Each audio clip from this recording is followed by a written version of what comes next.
Should have done that different. I didn't think of it. Yeah.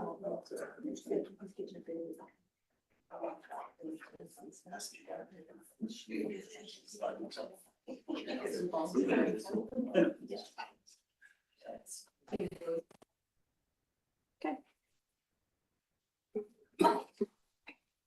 All right, welcome everybody. This is a regular meeting and public hearing of the Grantsville City Council.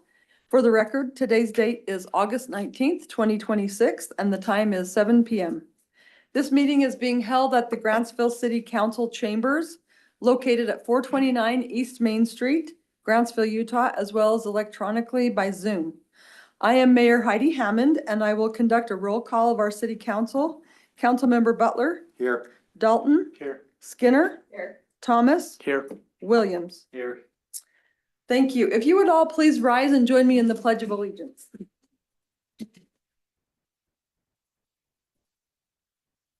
I pledge allegiance to the flag of the United States of America and to the republic for which it stands, one nation under God, indivisible, with liberty and justice for all. Amen.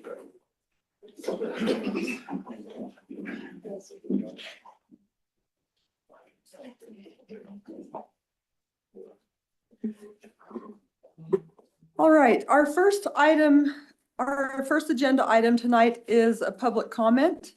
We have received several comments from the public by email, which are included in the public packet. The floor is open to the public to bring their concerns to the council. And we ask that you limit your comments to 3 minutes each so that all who would have a desire to participate have that opportunity. So the time is now available for anyone who is in this room. We'll start with that to present items to the council. And then we will ask those who are online if they would like to raise their hands, and they can address the council by Zoom as well. One thing I want to point out to everyone here is we are not allowed to have a back and forth conversation with you during public comment, but please rest assured we are making notes. We're taking down the information that we need to address those issues when we get to the item on the agenda to discuss that particular item. We will talk through the concerns that you have. So just don't think that we're not listening. We truly are. So we will start with public comment. If anyone would like to come forward, you are welcome to do so. And again, please state your name. And do you need an address, Alicia, or no? don't need an address, but if you do speak, if you don't mind just coming and writing your name down over here after you speak. It has to be included in our minutes. So if you could write your name, that'd be great. Thank you. No address. No address. No, okay. My name is Kristen Estegard. I'm here tonight to discuss my concern with the layout of the proposed Allington PUD. The layout of the houses and their alleyways put dead-end streets in which cars pulling into their spaces point directly into bedroom windows and back doors of those on Sun Valley. My house specifically has an alleyway lined up exactly where my master bedroom doors are. That means 10 different cars and their headlights will be pointing toward my bedroom at all hours of the day and night, not to mention just the noise that would also bring. On Cook Lane, the existing residents will have 8 two-story houses overlooking their backyards and provide no privacy. There's a walking path along the property line, which would potentially increase the amount of crime, trespassing, and lack of privacy. The previous Allington layout provided half-acre lots butting up against our existing properties on Sun Valley, and previously the City Council has held developers to a standard of progressing into higher density lots, so there is not such an abrupt change such as this. A good example of this is the 20 Wells PUD. I'm asking that the city council members work with the developer to have half-acre lots against existing residents, and then maybe transition to higher density units as the development works inward. This would still allow the developer to fit more units than he had previously approved on that plan, but also make the existing residents much happier in the long run. Thank you. Thank you.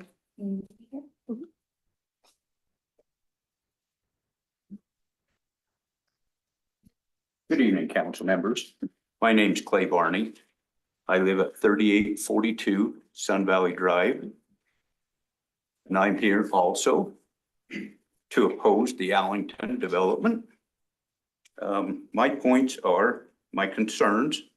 243, I believe that's the number, of flex units on that much property is a lot of units on a small area, okay? One of my major concerns, I have animals. I have animal rights and I have animals, okay? I've done a little research, and Grantsville ordinance 2022-14 states that there shall be a 100-foot easement for all animals. So no development should be within 100 feet of all animals. Okay, so that being said, what was presented to the Planning and Zoning Commission was 10 feet from my back fence. That is not going to work. That's going to cause problems not only with me, it's going to cause problems with residents that move in there because I have my animals. They're going to be complaining about smells or, you know, not liking the animals or the flies or whatever. We've lived there. I've lived there 29 years and it's always been farmland. Okay.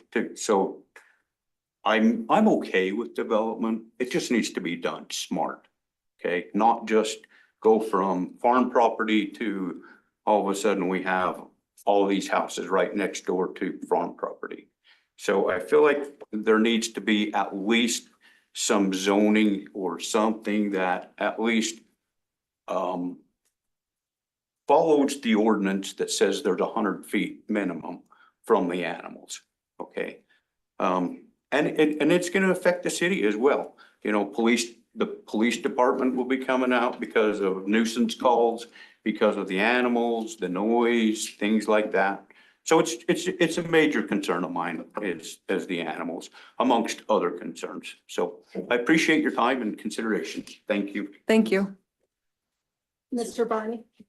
Do you mind writing your name down? I put my name on that. Oh, okay, perfect. Thank you. Good evening. My name's Kimberly Smith. I've already signed in. I came here tonight to discuss some of the concerns over the potential development of the flex homes for Arlington subdivision being presented this evening. As a homeowner that lives on an acre, as well as many of my neighbors here tonight, we have concerns over the home values, livestock, traffic issues, just to name a few. In theory, flex homes sound great. However, these homes are still very pricey from what I've been able to find in Ephraim development. I found several for sale at higher prices than the mid 300s as being presented.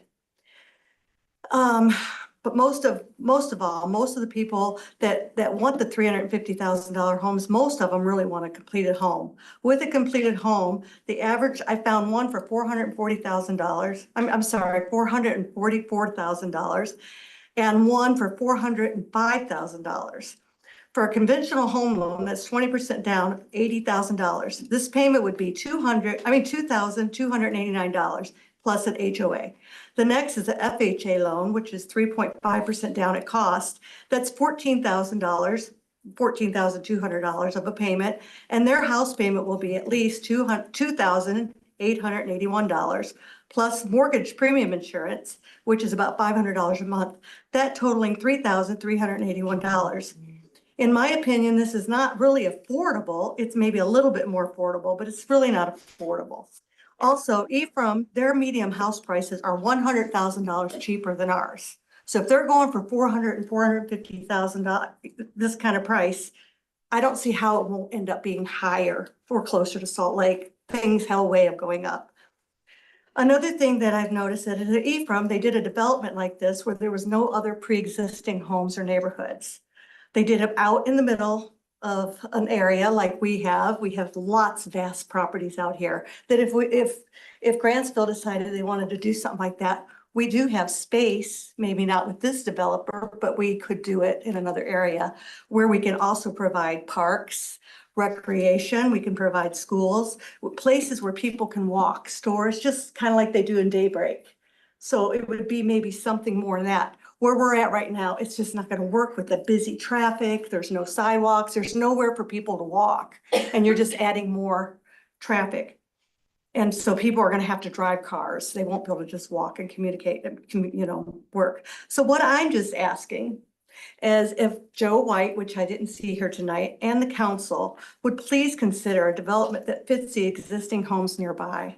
Perhaps sticking with the original approved plans in 2022 or 2023, where we had the half acre lots and then they worked to the quarter and just, we could do more. And even, I think some of us have even said we wouldn't, as neighbors, oppose him to do it all homes and not park commercial if you wanted to rezone it. I think that's how it was originally. So we understand development is coming. We understand he owns the land and he has the right. What we're just asking is putting these kind of homes next to our nice, beautiful little places, so dense with so much traffic. Is it done? Okay. Thank you. Thank you very much.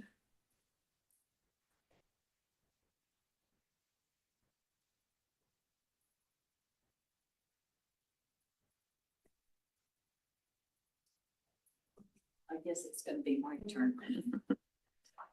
I have the mic. Okay. I have quite a spill, so I'm trying to get through in 3 minutes. So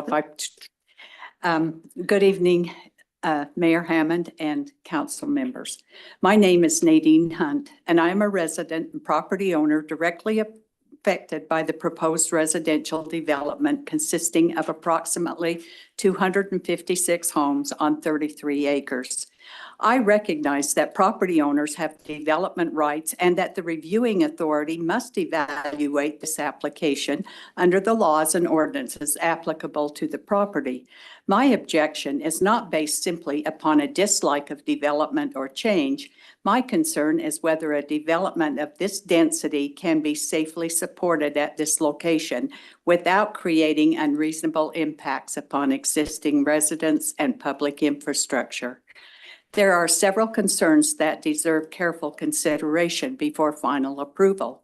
My concern is fire protection, fire suppression, and emergency response.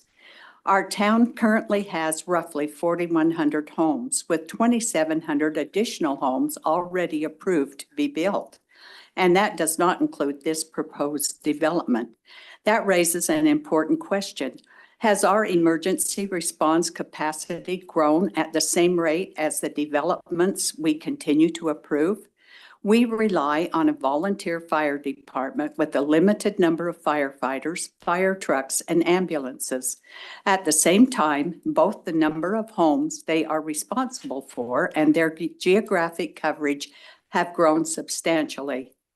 Has an emergency services capacity analysis been performed? That considers not only the homes that exist today, but the thousands of homes already approved. What happens when there are simultaneous emergencies? A structure fire here while an ambulance or fire crew is already responding somewhere else. And as the physical area our emergency services must cover continues to expand, our current response times, staffing, equipment, and ambulance availability still adequate? There are also serious questions about physical access within this development. Can our existing fire trucks safely navigate the proposed streets and alleyways? Can our largest apparatus make the necessary turns and safely access every home? If vehicles are parked where residents will realistically park them, emergency vehicles still have adequate clearance, including space to safely turn around and exit. These questions should be answered through actual analysis and review, not discovered during an emergency. I am not asking the council to assume that our emergency services cannot handle this development. I am asking the council to require evidence that they can. I respectfully ask that these questions be fully answered before final approval, because once these homes are built, many of the decisions being made today cannot easily be corrected. Thank you. Thank you. Ma'am, did you see that? Ma'am? You sent me another. I saw. Okay, thanks.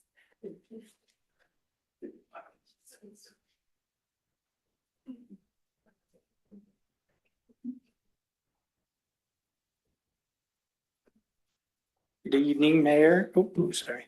Need to raise it up now. My name is Jeff Nestegard. I live on Sun Valley Drive.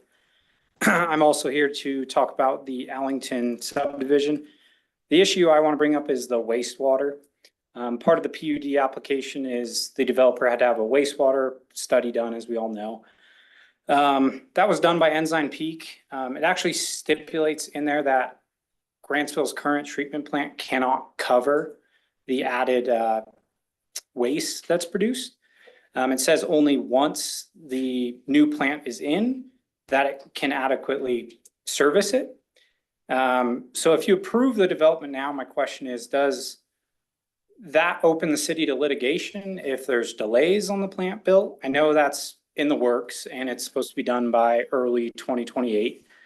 But if you approve it now, and the development could take 5 to 10 years to be built, we understand that. But what happens if there's a housing rush and the developer says, I want to get these done in a year, and the city already okayed it, but now they can't provide the services for it? Does that open the city up for litigation?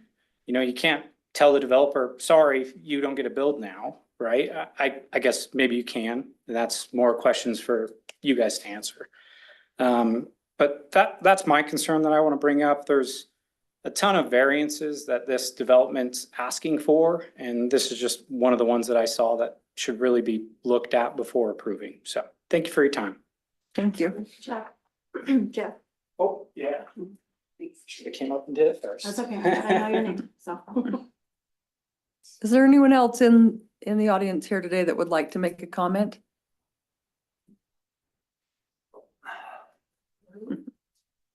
Yeah, Marty needs to get. Thank you. Thank you.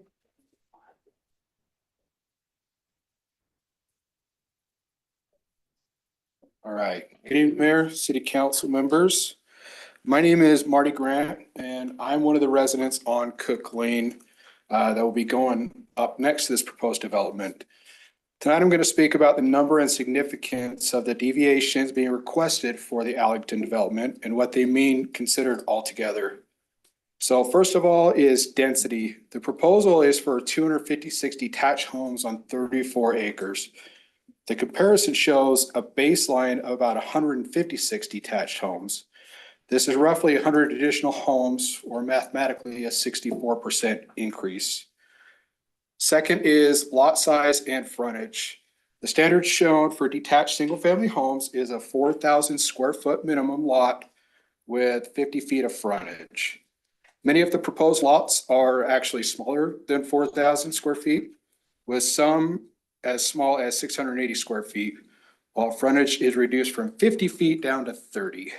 So they're really cramming them in there. Third is setbacks and buffering. The proposal reduces multiple setbacks throughout the project. Front setbacks can be reduced from 25 feet down to 15 feet, and rear setbacks along private alleys can be as little as 5 feet. So the comparison also identifies a 30-foot landscape buffer for trees and privacy fencing along the project boundaries. So while the proposal shows only 7 feet, so that goes 30 feet down to 7. And then finally, there is the commercial component. So 34-acre mixed-use PUD development proposes only 3.05 acres of commercial property, or roughly 9% altogether. Despite substantially higher commercial percentages that have been identified in the development standards of the city. So the PUD standard, as I read it, is 25% and 50% under the mixed use standards. So 25, 50 down to 9. So overall, when I look at the big picture, my concern is not one isolated deviation. It's a lot, it's many. It is a cumulative effect of everything all together. So the developer is asking the city to accept more homes, smaller lots, narrower frontage, reduced setbacks, dramatically reduced buffers, and a reduced commercial component in order to make this particular small lot housing product fit into this location. In my opinion, this is simply too many concessions for the city to make for one development. And this is only one of several concerns surrounding the Allington development that could affect Grantsville long after this project is built. For that reason, I ask City Council to table this for tonight and schedule a joint working meeting with the Planning Commission to address these issues before final action is taken. Thank you for your time. Thank you. Oh, yeah. Stuff. My name is Robert Smith. I moved here 2.5 years ago. I live at 3928 Sun Valley Drive. I'm a pastor in Magna, and my main concerns is the well-being of children. There was a child killed on the corner of my house. Okay, everybody remember that, right? Okay, so here's the deal. That child came to Maverick, and when he was going back, he hit a car. So when you have all this stuff going on here, there's no sidewalks. The road is not prepared for that many people. There's no other place to go to get a drink or any snacks. And where are all those children gonna go? I sit out there in the morning I get up and have coffee early in the morning, and at 5:30, it's stream that way. Coming home, you can't even get out on that street for 5 minutes. So what's gonna happen when all these kids that are not consciously paying attention to the traffic, we're gonna have more incidences, okay? That's my concern. What about the schools? Are the schools ready for this? I mean, we got all these other things going on, these other places getting developed. Are the schools ready for this? Now, I'm not saying that to knock us. I'm just saying, hey, I've been in the construction trade all my life in management, and I've watched and made sure everything was in order, anything we did. I just want to see everything done in order because Grantsville is going to grow. I'm not against it growing. You understand what I'm saying? How about the first responders? That's been brought up. The schools, the traffic, the stop signs, the lights. How about trails or places or sidewalks for kids to walk somewhere? There's the only thing that they can get to is that little mall right there and the Maverick. That's it. There's no walkways, no trails, nowhere, no parks, close. So I'm asking, why are we putting all of this density in there with these small houses that is going to cause us more problems and more headaches down the road? How about the existing lots that are there? This was brought up. It's country living. And then we're putting density houses right next to it. We're a small town. We're not a big city. Let it grow and develop it and stage it so that all those big apartments and all that stuff are in a place that grows out there how it should. And let the ranchette people have their horses and their animals and put half-inch or half-acre lots next to it like the previous plan was. We could all agree to that. But I don't understand why all the density.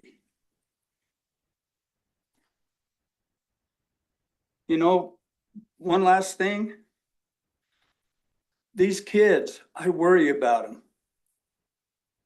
I pray for them. I just pray something good comes. And I pray that God would put his hand on this whole thing and make it right for everybody, even the contractor. But let's do it right and have mercy and grace on our kids so they're not killed in that street. Thank you.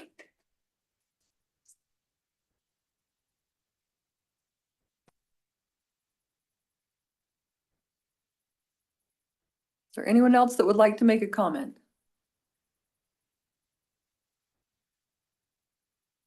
Anybody online, if you would like to make a comment, please raise your hand and Alicia will call on you. Okay, we have Rick.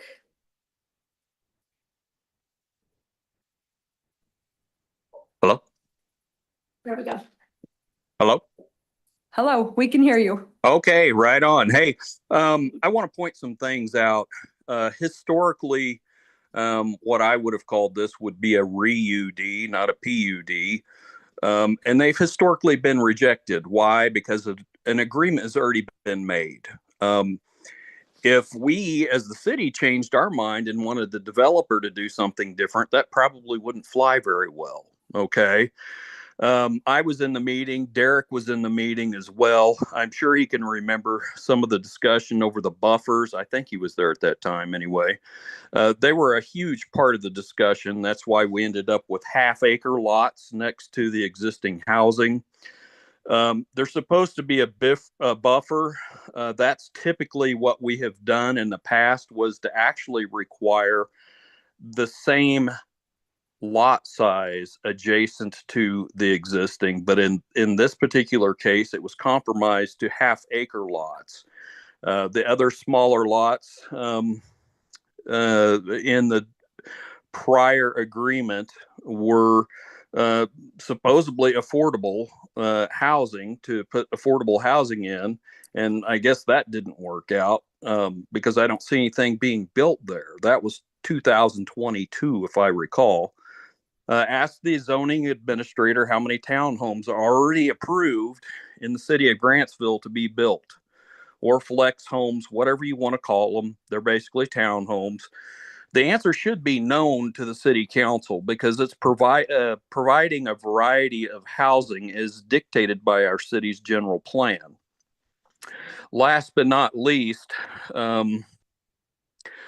there used to be a constraint at the time of the MU zoning in which the prior agreement was made, which only allowed the city to place conditions to mitigate problems caused by zoning code variances.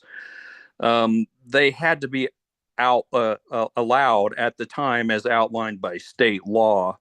The MU code in our city has changed. Currently, code variations within the MU are purely legislative action. There is no requirement to allow any variations to the code. Examples of this would be setbacks, street widths, lot sizes, buffers, etc. They're asking for tons of this in the name of affordable housing. The reason for those setbacks, street widths, etc., have been debated and debated and debated. And why would we be changing this just for this developer when we already have a development agreement in place with him? That we have plenty affordable housing lots, quote unquote, approved. So either we'll get affordable housing or not. That's really up to the developer, not up to us as a city to provide that for a developer to build, right? Kind of like affordable health care. That kind of didn't work out. Why? Because the government interfered, right? So the fact that you think you can legislate affordable housing, well, I guess that's the end of it. No, if you can legislate affordable housing, then you feel you're pretty arrogant if you think you can. I don't think it's possible. The best thing to do would be to stick with the setbacks, to force developers to build smaller homes, and let it eat. I would encourage the city council to make it a priority to re-examine the MU zoning. I have my number. You have my number if you want suggestions for this. The first would be the typo, which allows someone who spent too much time around paint fumes to believe that 50% of the property on the main existing street was to be commercial and not 50% of the entire landmass. Please consult the minutes from the meetings at which this went through the planning commission, and it should have been an and or a comma, right? And that was omitted. So by state law, technically, you can go in and correct a typo without a announced meeting to do so, and that's what I would suggest the city council do. Thank you. Thanks, Rick. Can I just ask, you say your last name so I can get it for the record, please? Yes, it's Rick Barchers. Okay, just wanted to make sure. Thanks. No worries. Anyone else online, Alicia?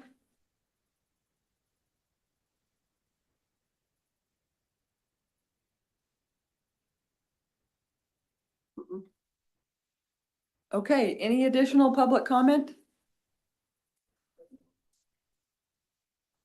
All right, we will close that agenda item. Moving on to agenda item number 2, summary action items. We have the approval of minutes from the July 15th, 2026 City Council regular meeting. Is there any comments from the council regarding that?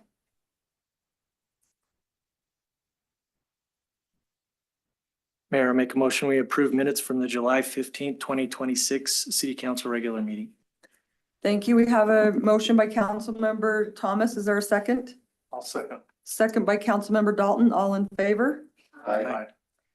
Next is the approval of minutes from the August 5th, 2026 Truth and Taxation Public Hearing. Any concerns from the council regarding those minutes? I make a motion, we approve the minutes for the August 5th meeting. You have a motion by Councilmember Butler. Is there a second? I second. Second by Councilmember Williams. All in favor? Aye. The next item is the approval of the bills.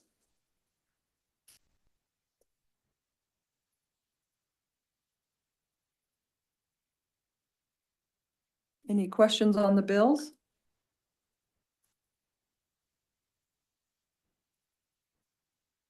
Mayor, I make a motion, we approve the bills. A motion by Councilmember Butler to approve the bills. Is there a second? I'll second the motion. Second by Councilmember Skinner. All in favor? Aye. Thank you. Moving on to agenda item number 3, which is a consideration of resolution 2026-65, appointing Shannon Nelson to the Historic Preservation Committee. Mayor, actually make a motion that we table this resolution to our next meeting. She is not here, and I'd like her to be invited to this for her nomination and a potential approval. Thank you. We have a motion to table that item, and I apologize to Shanna that I did not make her aware that this was on the agenda, but she's probably going to appreciate it being the first day of school, and she does teach in our school system. So we're grateful to all the teachers today that made it through the first day and the parents. I'll second that motion. So we have a motion by Councilmember Butler, a second by Councilmember Thomas, all in favor to table this item. Aye. Thank you. We have a consideration item number 4 of resolution 2026-61, approving a memorandum of understanding with the Tooele County School District for the School Resource Officer Services for the 2026-2027 school year. Thank you, Chief Sager. Mayor, Council, this is an annual contract that we presented before. I think most of you have seen it. There's a couple changes. The price went up a little bit, about $1,000, and then just a couple small changes in the verbiage. But if you have any questions, I'll try to answer them. We've been meeting with the school district regularly. I had probably just one question, Chief, just maybe along the lines of, you feel that is working, is what we are doing there currently working within? It's hard. And or Because is it impacting? Yeah, that was kind of where I wanted to go with. I had this discussion today with our investigations division because it pulls one investigator out and it's in the school. They are in the school for 9 months and they have to spend most of their time there. So then our caseload goes up on our investigators at the office. And so it's they pay for the officer, but we actually kind of lose an officer as well. So That was the question I had. I know, we did, from a budgetary standpoint, we didn't authorize another officer to come into play. So I just wanted to, I wanted your feel on how that taxes us and, you know, are we, Can we do this? Yes, we can. The numbers will show, and that was my direction today, is just make sure that you keep up on your monthly stats, and we can show at the end of the year if any caseload goes up, how it goes up, and then as we move forward, it will show the level of service needed. And not only that division, and if it's worth having a school resource officer, if our budget is kind of like it was this year. So, yeah. But at this point, I think we can move forward with this and one more year. I'll just ask a question of clarification. So, Aspen, this money that comes into the city, this is included in our budget, right?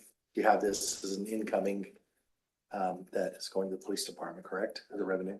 Yes, that's correct. I can get you an exact.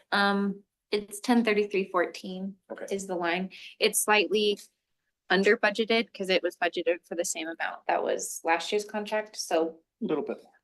yeah, so this year very, it's a very little small bit more, but it's small. It's in there at 103314 at $103,594. So there'll be a slight increase, but it is in the budget currently. Thank you. Yeah.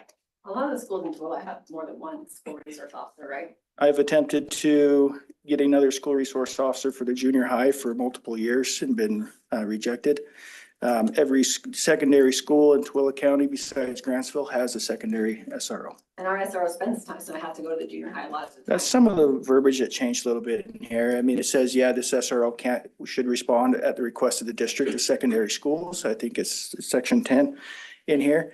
But yeah, if something happens at the school, they're responsible and they go to every single school. And we do want the officers there. So. And But for we are the only- clarification, that's the school district denying the offer, correct? We did ask for that second option. Yeah, over multiple years. There was actually a year where they had 2 resource officers at Stansbury High School. Yeah. And then now they're split the junior high and the high school. I've got a question. Sorry. Go ahead. Does what the school district pay us, does that cover us 100% or be subsidizing any? If any you of do, I did this analysis, and it was approximately, if you do fringe and salary, I believe it's around 90%, which covers the large portion. Offsets the other months that he's not in school. But you also have, that's just salary and fringe. You have vehicle fuel, the vehicle. You have their equipment, their technology, their body cameras, evidence storage. There's a whole myriad of things that cost not only our SRO, but our evidence staff storing it. It's just, yeah, you could dive into that really deep. And do we know, are they paying us the same as the Tooele SRO officers? Yes, there's one difference with Tooele City. Tooele City Sergeant is paid, but he also is over a school as well, but they pay a portion for the supervisor. That's one thing I also want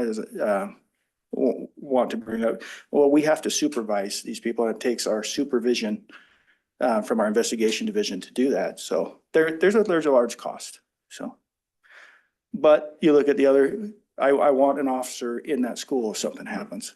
So yes, there's all this, but the bottom line is if we can be there to protect the kids and staff, But how do we make it more fair and equitable as the county and the city?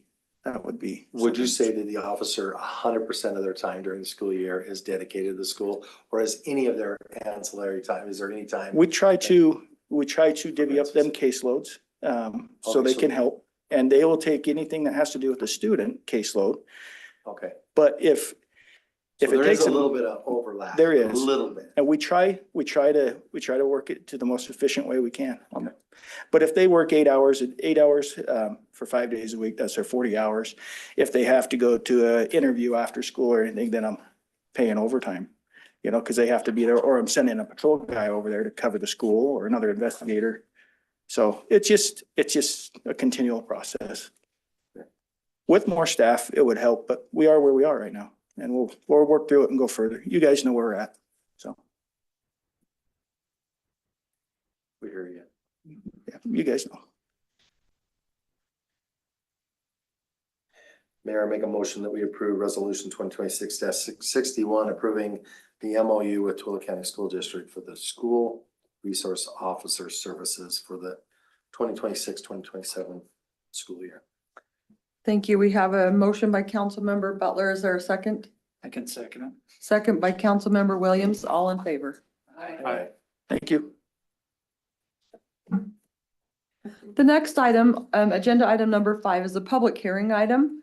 So the way this will work is we will have a presentation, I'm assuming by Aspen, is that correct? Sure. Aspen will give us just a brief update on this. Then we will open it up for comments if anybody would like to make a comment regarding just this item. And then we will close it for a discussion for the council to make a decision on agenda item number 5.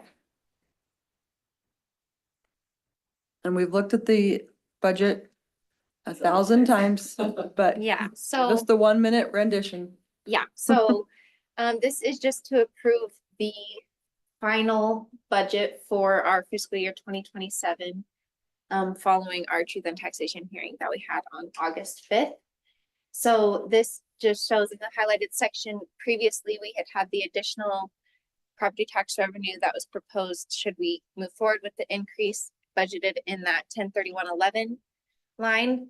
Because we had to show that it was budgeted separately in our interim budget as to not be confused with available budget. So this final budget just shows that what was in line 103111 is now going to be budgeted for in 103110, as it will be assumed that we will receive it during when we receive property taxes. And then this is the revenue side. And then Alicia, if you scroll down to the Parks and Rec side, it's the only line that's impacted in the expenses.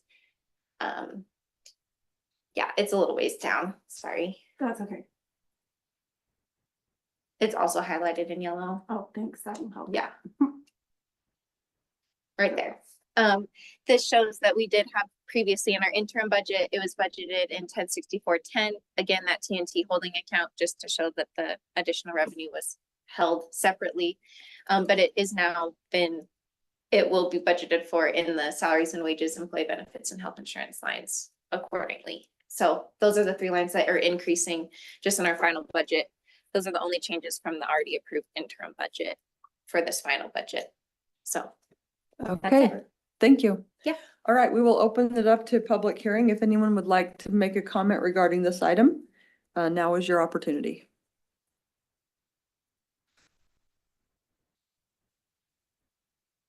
Anyone online, Alicia? You just want to remind them. If you are online and when you'd like to make a comment, if you will please raise your hand.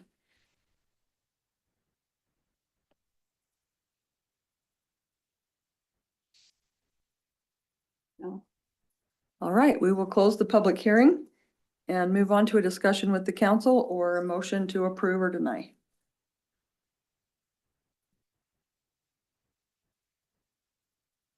I think we've talked about it enough. Anybody want to talk numbers? I think, Mayor, I'd like to motion that we approve resolution 2026-60, adopting the final fiscal year 2027 budget for Grantsville City.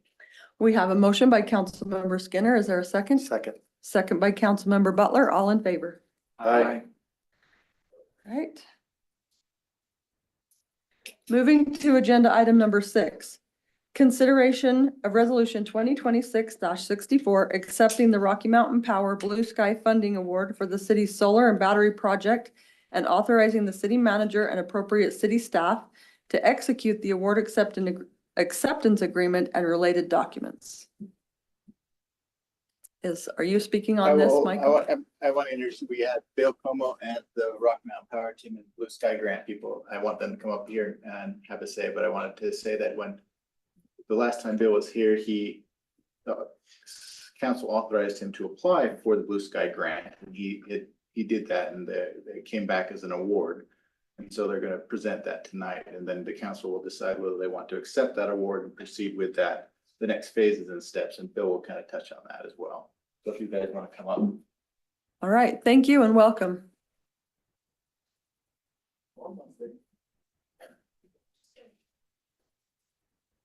So this one's kind of fun.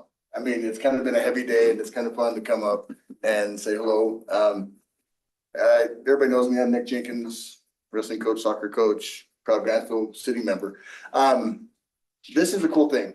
As I don't know, everybody knows, Blue Sky is an opportunity that everybody in the Rocky Mountain Power rate base has the opportunity to contribute to a fund, which is the Blue Sky Fund. And this is an addition to their bill. And where this money comes from is that people pay it in to develop opportunities to develop renewable energy. It's an opportunity to better communities, make the world a better place. It's a pretty cool project. I don't know, everybody has the opportunity to contribute to that. You can sign into that. With me today is my friend Bill Como. Bill spent a lot of time working with this program. When we looked at the program, working with Jessica Dalton, who's hiding in the back because she's bashful. She is our Blue Sky project manager. We looked at it and we needed to move quickly. There was the tax incentives that we were able to take advantage of 2 months ago. With Bill's help, like I said, you authorized Bill to write the grant. And I'm familiar with the numbers of what we've done in the past. And I think you guys would probably agree these numbers are spectacular. There was a lot of things that Bill was able to do to help city. I hate to say squeeze every penny you can get out of us, but I kind of think he did. But the nice part about it is, so today, as far as the award, the city's been notified, but the check is for $1.25 million. So I'll go ahead and show that. And what this project is for, we all know that we've got an incoming water treatment facility coming in. We've mandated by the state, we're required to have it. The beautiful part about this is we're gonna help offset the cost of putting in a solar field and a battery to offset the operational costs of that plant. So we can't stop the plant, but we can support it. We're here to help you. We're excited to team up with Grantsville City. I think this has been beyond a win-win and it's fun to be a part of. Bill, is there anything you wanted to mention? I will say about the grant itself. They did do something that they haven't ever done in the past. $250,000 of that 1.25 million is an upfront payment to help you get to the next phase. So if you guys accept the award, you'll get $250,000 to move forward with project development and engineering, which takes you to that phase 3 period, where you'll have actual contracts, more refined numbers, what the project would actually look like. And then that would be your go, no-go decision to actually move forward with the project. So you still have one more opportunity to take it to the next level. And then based upon that information, choose yes or no. Thank you. Thank you very much. Yes. So any other questions we can answer as a council, we're happy to be here. And yep, I appreciate Bill and Jessica driving out to stand with me today. Did any council members have questions for Bill or Nick? A lot of times we see grants where we have matching funds. I'm assuming that this isn't one of those. Obviously, if a project, and once it's decided, once it comes before us, it may exceed that amount, but that'll be on the city to be able to pay for that. To cover the yes. And to pay for the overage on that. But that's an awfully big check, right? So, yeah, thank you. Yeah, thanks for the opportunity. Well, and just to address council member Red, but Councilman Red. So the cool part about this is these awards are awarded on merit, an opportunity to complete and impact a community. So, I mean, this is huge for our little small community. I mean, are we officially to 17,000 yet?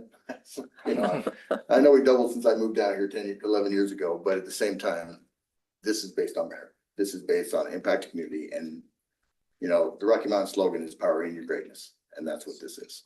It's great. So, no, thank you. And I know we went through the initiation portion of this, but Bill, if you wouldn't mind maybe kind of walking through the process from a high level, if that's okay, really quickly, just so that I think the more we allow the residents to get an understanding of what, this is fantastic. And I don't know you spend a ton of time, but I think if you could just walk through a quick overview, kind of how that process goes, you know, as you mentioned, there's still a go, no go, as we look at that and evaluate it, but this is a great step in the right direction, Nate. Thank you. Yes, when this opportunity came up and we looked at it, we realized that we had to run really fast. Within a 4 to 6 week period, we pulled together a lot of analysis to look at what the opportunity would be for you. And your actions before July 4th of this year gave you the opportunity also for a 30 to 40% tax credit on top of this project.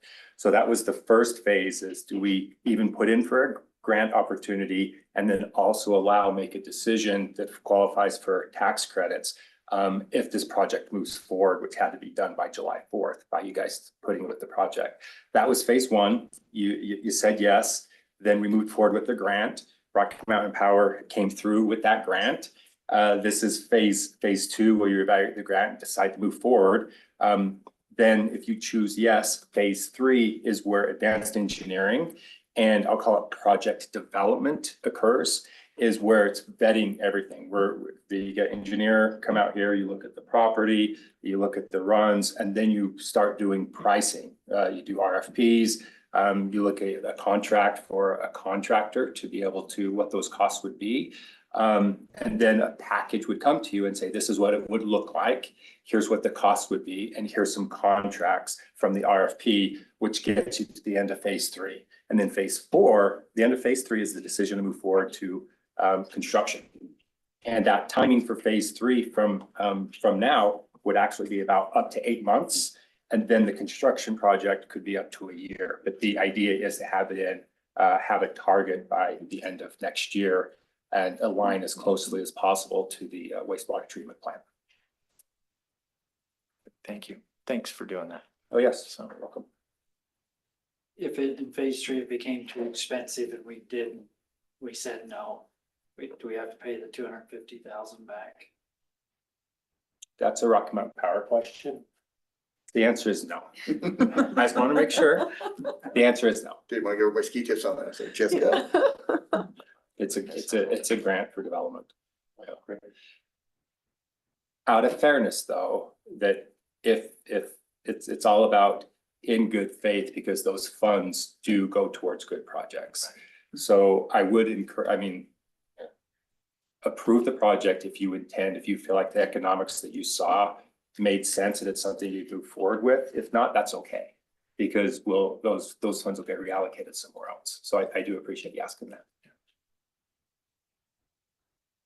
as we walk through that design process, we could probably look at options to VE or get it within a range that would not impact the citizens as well, so. Or also to scale it. Yeah. So make it smaller or bigger and exactly provide provisions down the road to be able to add to it if needs be. So there, I think we've got a bunch of different options. Only we had an electrician on the council.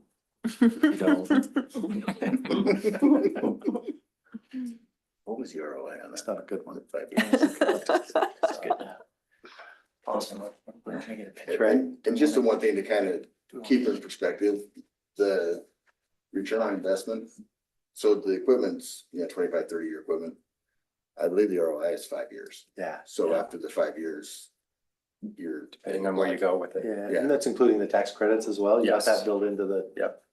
Yeah, it just kind of makes sense. Yeah. Especially when you're getting tax credits and you're starting out with a big shot in the arm of $1.25 million. Is that friendship dues? Yes, I consider that friendship dues. Nick. All right.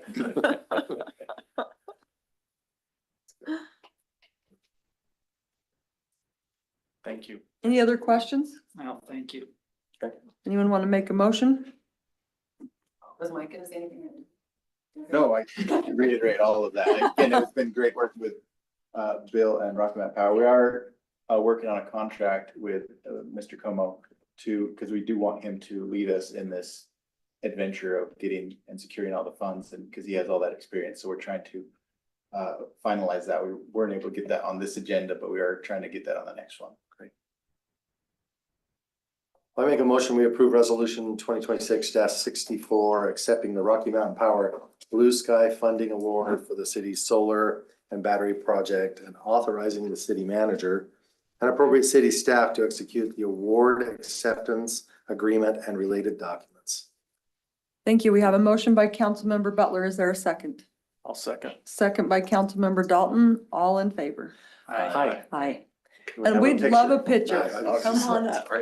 Stole your thunder. No, you're great. That's it. Come on up, man. Come on.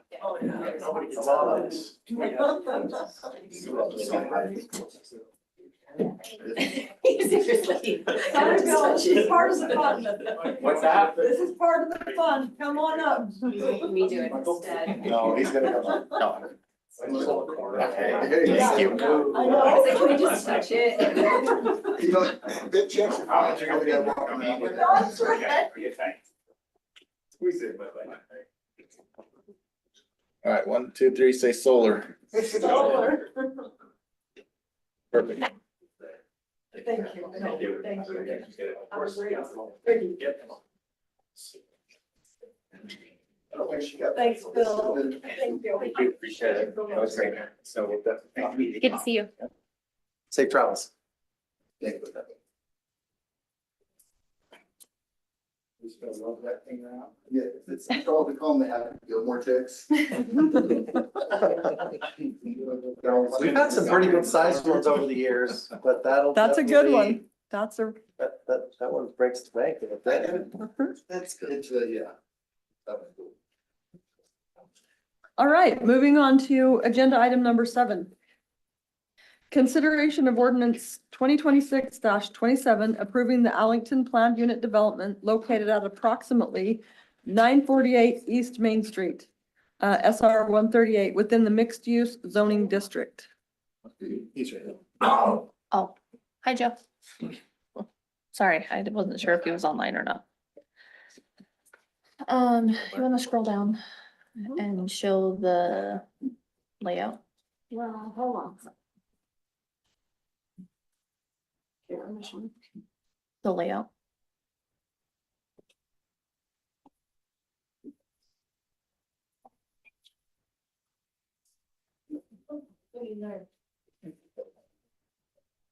So this development did have a previous approval back in 2022, I believe. And it did go through a few reiterations, which I've included in the staff reports of both the meeting minutes, resolutions, and prior layouts of this development. In the planning commission meeting, there were discussions about the property that is still in Twilla County, so it's not Sun Valley Drive is not within Grantsville city boundaries. So our animal setbacks and things like that do not apply to Sun Valley. So we wouldn't be restricting how far they need a setback. That would be up to Twilla County. In the planning commission meeting, that was addressed in our MDA. I believe it was G3 in the MDA, but that is something that we'll address on the next agenda item. We address the fence height. We added language in there that, restricts the owners of the Allington subdivision from complaining about the animals or animal smells or any nuisances of the individuals who live on Sun Valley Drive. We also required a 7-foot fence along the western side and the southern side of this development. We left the eastern side open because it is an open field and connectivity for a potential future development if that next property ever develops out. This is composed of, I believe, 256 or 255 units. And which is an increase of the prior approval. It does have the commercial area, which is required in our MU. And they are asking for the deviations. That's no secret. On the next page, if you'll scroll down one, I have included the deviation table as well as highlighted specific areas that are not meeting the code, and I have provided what our code says on the left and There it goes. have highlighted the areas that are not meeting the code on the right in blue and other colors. Did you guys have any questions?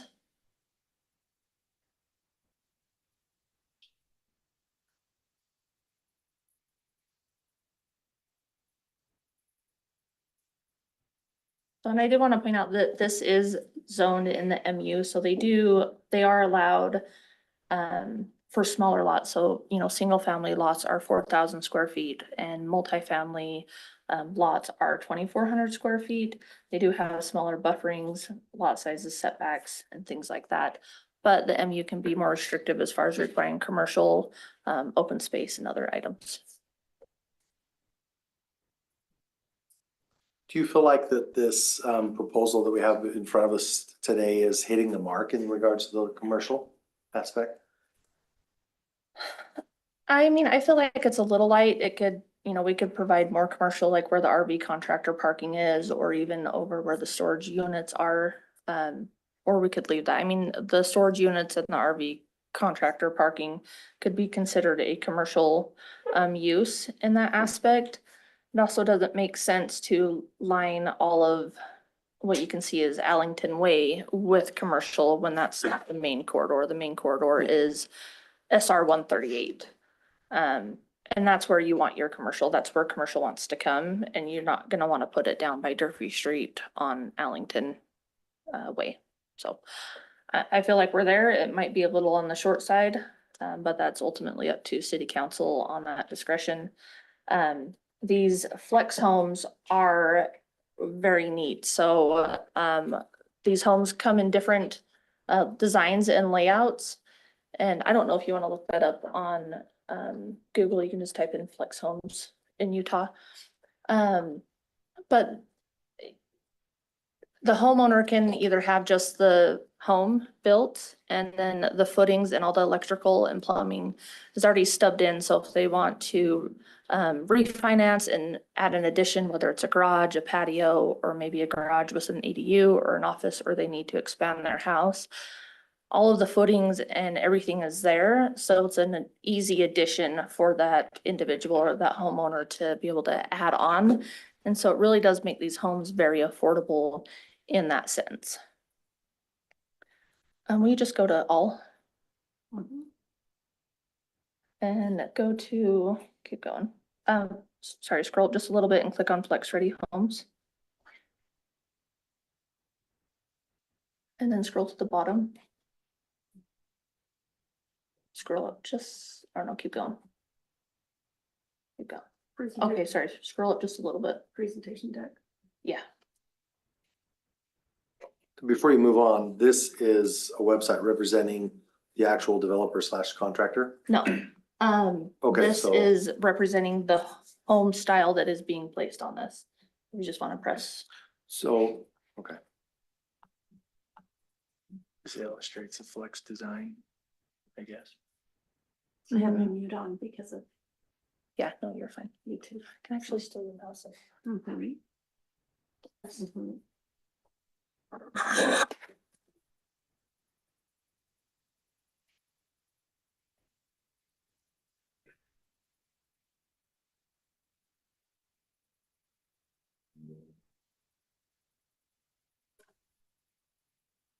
Maybe. It's loading. So this is just an example of the layout.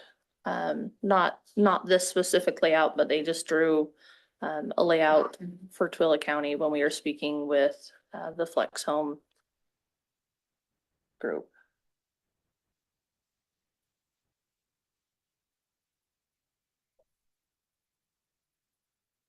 No, all right.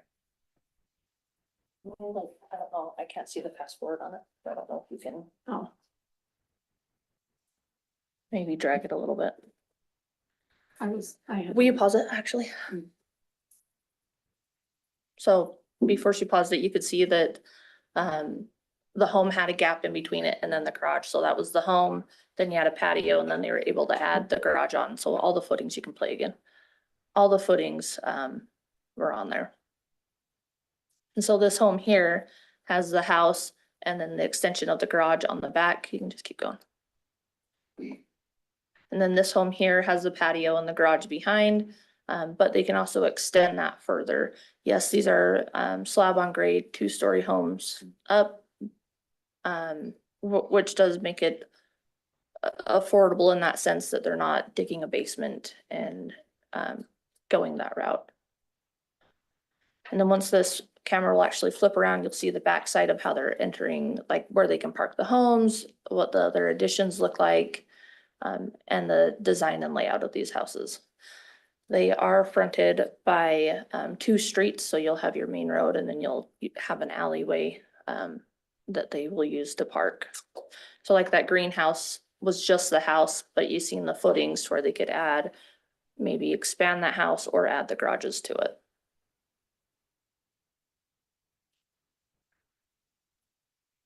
So if ADUs are allowed, are we doubling, instead of 255 families, we're cramming 500 and, sorry, I did the math.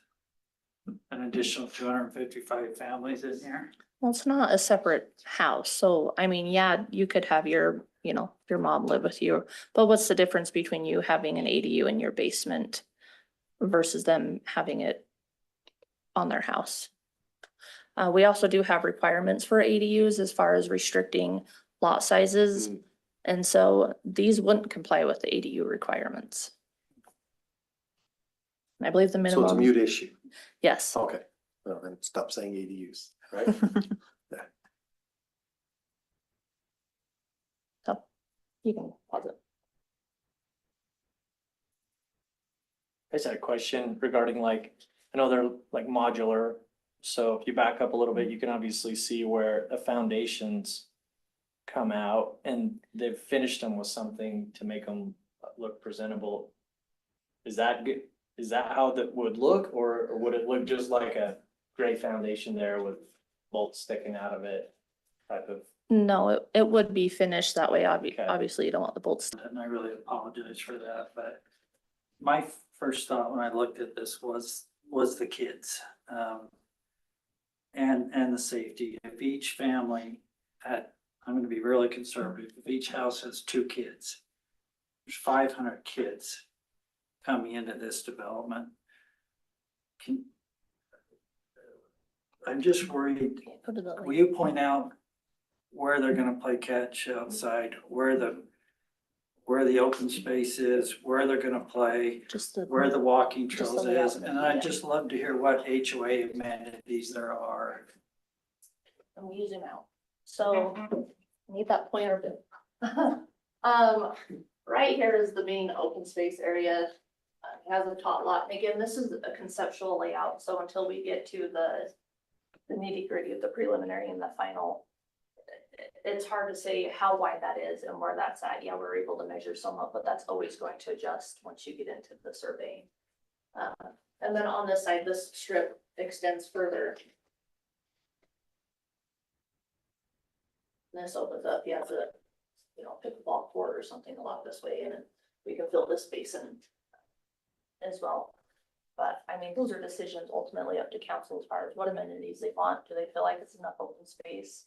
Do you guys want more? Is that a retention basin right there that you just pointed to? This is a retention basin, and then down further, There's one on the other side. yeah, I believe there's 2 on the other side.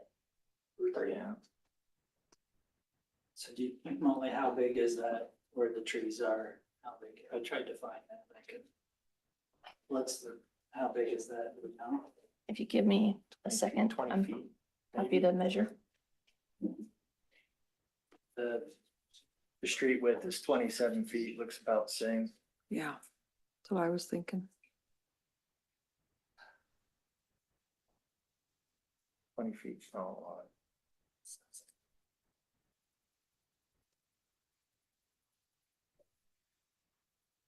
It says there's 6.8 acres of open space area.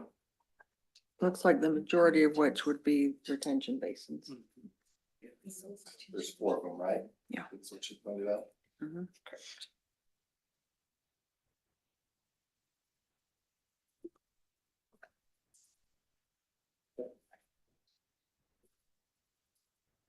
Are there any concept design, are all the homes within this flex? Yes. Okay. So it's about 36 feet from the sidewalk to the sidewalk. So no real mixed use of home styles in this. I mean, I mean, there's a mix of lot sizes, so like, if you wanna zoom out, Aspen, so we can, or Alicia, sorry, so that we can see the whole. I mean, you're gonna have your full layout, which is, you'll have your, like, your red, your green, and your yellow, which is a larger lot, and then you have your smaller, single lots that are down on the west side. And then you have your, I mean, they do vary in style and type throughout, but it's not, a half acre and a quarter acre and townhomes and.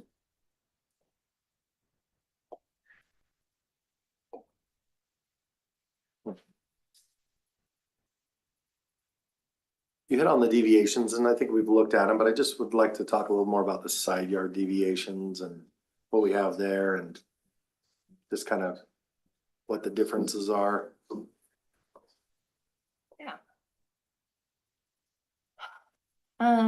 So. Cause I see some that are super close. Yes, yes. And then I see others that are a little further away. And even in your YouTube video, it looked like it had more space in between the homes than what I'm seeing on here. So the interior side yards, they are requesting a 5-foot side yard setback. Typically it would be 7.5 feet. On the corner side yard, which is a 25-foot front yard, side yard, they are asking 15 feet to the living space or 20 feet to the garage with side triangle verification. And the side setback to property boundary, they're asking for 10 feet. And then the front yard, they're asking for 15 feet to the living space and 20 feet to the garage, alley parking access, 10 feet to the living space. So I just want to read one thing from our mixed use ordinance. Under the purpose and intent, it says developments in the mixed use zone shall be designed so as to integrate the residential and commercial components into a harmonious development and to be compatible with the existing or anticipated uses of the surrounding properties. And I don't see that with this concept.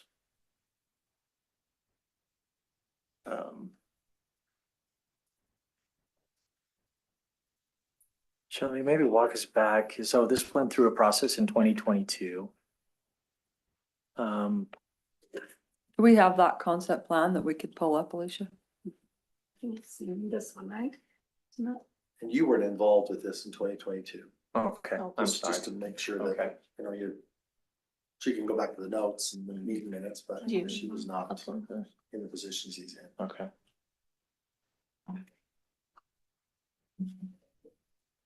Did you upload the staff report? Derek, you were on Staff the report. commission, right? I believe so, yeah. No, it's not in there. I know I was in attendance at that meeting, just attending, and yeah, it's very different from what this is. It was uploaded into your Google form. I had emailed it to you last night. Yeah, that's what I was gonna pull it. Almost the email. Oh, is it?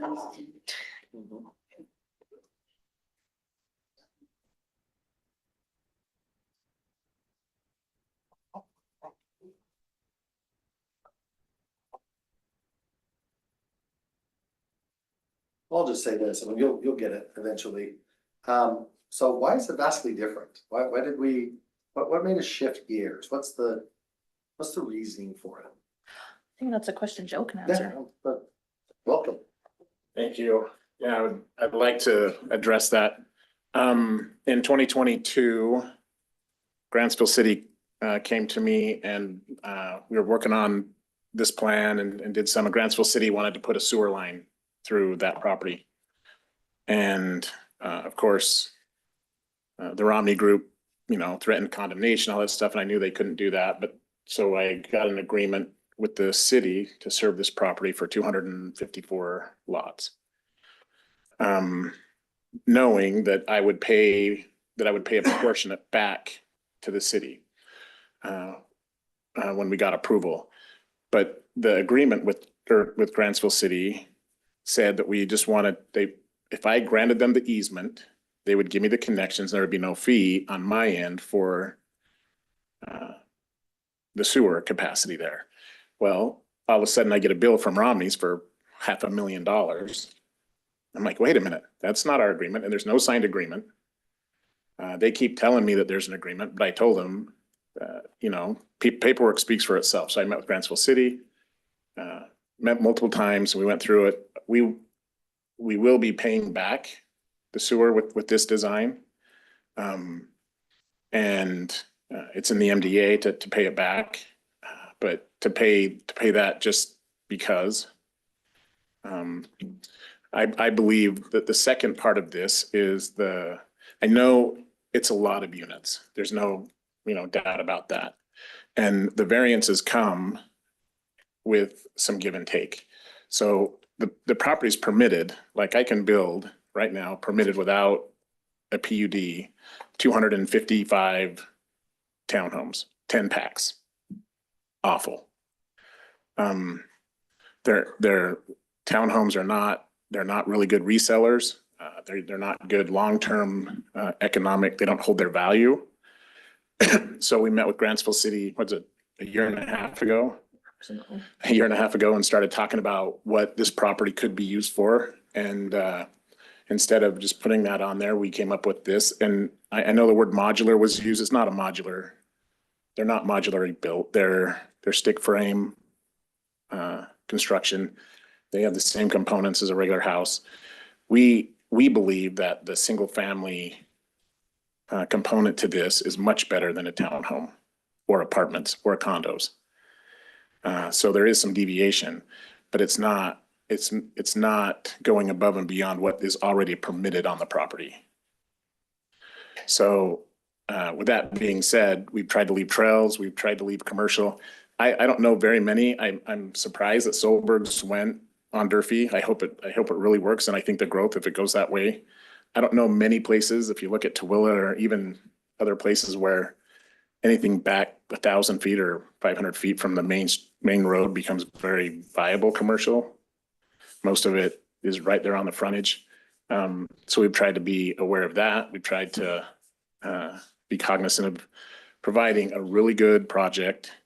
And, you know, you talk about kids, where are the kids going to go? Where are they now? Where are these kids now? They're living in basements, their parents' or, you know, grandparents' basements. They're living in apartments where the same dynamic exists. It's not like you're taking kids on 5-acre lots and putting them here. This gives them an area to call their own, to be a home, where maybe they don't ever get that. So I know there's concerns about the things that are there, but we've worked really hard to make this amenable with a lot of collaboration with the city engineers. We've looked at all the sewer, all the things that has been talked about tonight has been addressed by them. And so it's not, I mean, we just didn't throw this together thinking, oh, this will be good. We really have spent a lot of time seeing what can meet our needs, what will help us pay back the sewer for the city at $500,000, and what's a good long-term project for people to have a place to live. And we found that detached housing with a side yard, even if it's 5 feet or 6 feet, is better than attached housing in a townhome project. Their resale values are better. They build equity faster. And so this is what we kind of settled on.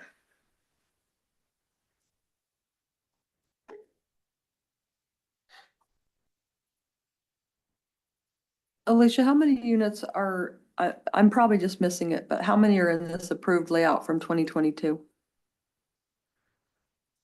Anyone know? 72, I think.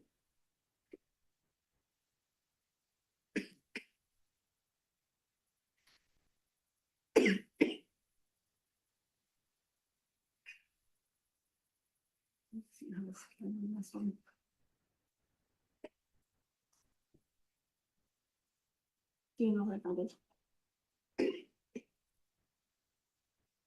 I can tell.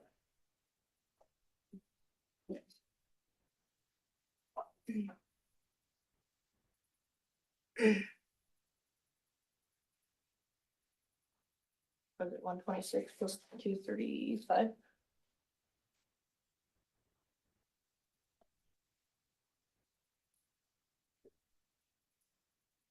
I think it was 72 units.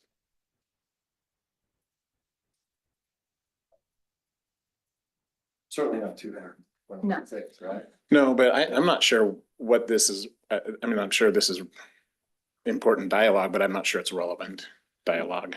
Each application's handled on its own, right? So it's not like, I don't know. Other than that, I know it's out there, so can be addressed, but We'll just take it off there then. We don't need to look at it anymore. That's what you've been. well, I'm just saying that It's not relevant. Let's go Yeah. away. Thanks.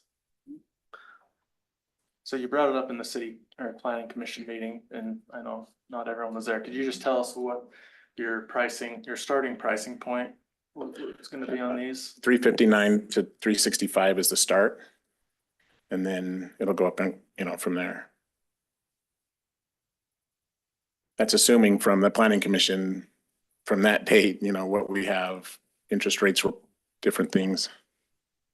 There's all kinds of factors, but that's our target starting spot. Have you or the city, have anyone talked to UDOT Yeah. about that road? So I know it doesn't meet the distance from Sun Valley to where your entrance is. Are they they're giving you a, They already have a recorded access from UDOT on that, so you can look up Twilla County GIS on the public record and see that UDOT already owns an access where Allington Way is. T-cell lane, turn lane? Yeah, they'll have to install that. Yeah, with they've given UDOT. us the parameters and the design. Turn lane coming west? Or is it just gonna be 2 lanes and so everyone trying to get in? I'm not sure. I can't remember. It's been a little while, but I know that there's a third lane in the middle. A middle XL decel lane and then a turn lane on the right going east. So there's probably a left-hand merge lane that goes into traffic. I'll be honest, I have not seen that for a long time, but we do have our encroachment permit and we have our design. And the design came from them. They mandated what we did. And UDOT, as we're reviewing preliminary and final plans, UDOT's always involved in those reviews, so things are always subject to change. I mean, currently, our signal location study that we received in the fall of last year does not show any sort of stoplight or anything, any sort of control of traffic there, which, I mean, as someone who drives home that way every day, I don't want another stoplight there, but I mean, it is what it is, and we obviously would need something there, I think, down the road, but it does not show that. Yeah, in our study that UDOT did, they came back and I guess is it called warrant? It doesn't warrant. They don't have a warrant. A little warn it at 5 o'clock. I'll honk when I tell you it warrants, right? And so will 500 other people plus. I don't make the rules. I just abide by We them. don't control UDOT. Yeah. I mean, it's kind of semantics, but it'll come when it comes. So a lot of the concerns were buffer. Are you set on this plan? Are you your west end? They're butted up against half-acre lots. In the old plan, there was half-acre, or, yeah, 1 acre lots. Is there any way to get bigger lots to match up with the existing homes that are there and then ease into your density? Or this is your plan because of the sewer money that you have to pay back? Well, I mean, I think we can look at something. I think it's a good plan. I really do, compared to what could be put there. We agreed to fence the entire west side per phase as it comes up, but you have, I mean, I think you go up to almost 20 feet to the house. And I don't know, that's a pretty good buffer.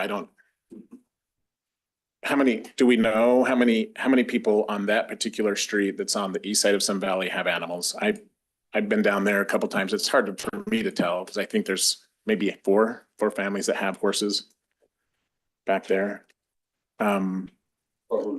So no, I get it. Yeah, you're right. You're zoned for animals and I'm not ever trying to take away the right to have animals. I love it. I'm just, it brings up a good point. We won't want to take their zoning away either. So I'd be willing to, if we took away, if we took away these bottom ones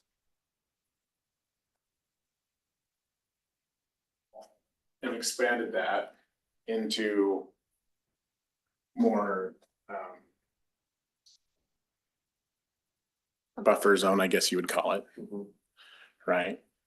I would consider that. It does give you an additional, 25 feet there, and I don't give up the world in trying to do this, but it would add to that 6 acres of open space, probably maybe an acre, maybe by an acre. And So in our present code, animals have to be, there has to be 100 feet. Can you explain that to me, From an please? existing dwelling unit, if you were in Grantsville city limits, you would measure 100 feet from the corner of an existing dwelling unit, 100 feet, and then that's where they keep it. If they already have animals and new construction begins, they're already vested with that, so then it doesn't affect them. We've also in the MDA added language that the CCNRs need to notify the owners that there are animals next door, that they can't complain, and a few other things, which is in G3 of the development agreement. So They can't complain. I mean, they can complain. Now but we're there's- starting to go on, freedom of speech and, come on. Crying out loud. I think they meant they We're gonna probably put have that- legal standing. yeah, I think that was more of the gist. Anybody can complain, I can file Yeah. anything I want, but I think it's more, you have no legal standing if there's already. Yeah. Is that what it really says? No, it doesn't say you can't complain. I'm sure there's legalese. Don't be rude. Yes. But to remove that single layer of units would provide from the property line approximately 52 feet. So if if Sun Valley Ranchettes were in Grantsville City, which there is a hearing again next week, it makes no sense to me if it would change something that we would make a decision on this. If next week it is ruled that the annexation comes into Grantsville, this area would be in Grantsville city limits. So then it just seems like we shouldn't make a decision on something like this if it makes any difference. What difference would it make if Sun Valley Ranchettes were in technical Grantsville City and not Tooele County? What difference would that make in this? None, because their houses are already existing with animals Okay, and this is new construction. So they're so already it wouldn't make vested. any difference. They're already vested Okay. with their animal rights. Okay, thank you. I thought you said something was different in the code of the county and that would be their code and not ours, and that's why they can get away with the difference of something. Maybe I'm misunderstanding. Well, they're in the county, so our code doesn't regulate how many animals they can have, their setbacks or buffers. That would be the county. So you're saying if they were in ours, we're still fine? Yes. The amount of animals may be different. Yeah, I mean, that would be different, but as far as the buffer, as long as they are vested with their animals first, then new construction can't conflict or affect and cause to remove animals. If you just built using your MU zoning, how many homes do you think you could get in there? I think I can get 254 townhomes, and I think I could get over that in apartments. So in the mixed use, so the district, so it allows single family and townhome residents. That's it. And no, there's a multifamily component. Okay. I'm not seeing that. I know we've changed this. Yeah, there's a times. multifamily component. That's, I'm But there's saying, also a 50% commercial component, so 50% of your acreage would have to be commercial. Of the land area. I don't know that I read it that way, or that when we met with the city that they read it that way. Yeah, I mean, it's 50% of the land fronting a major street. Of the And land, so- of the land area as commercial. But then Correct, we and want he it is- fronting a major street, that Allington, wouldn't that be a major street? No, that's a residential street. It's only 66 feet wide. We need to fix this gray area, because it says land area. And then I think it was Rick that said it. We went over this a lot when we were on planning commission. We never got that part fixed. So we'll say if there's ambiguity in the code, it's. Yeah, I know. That's we interpret it in behalf of the property owner and their desires, so.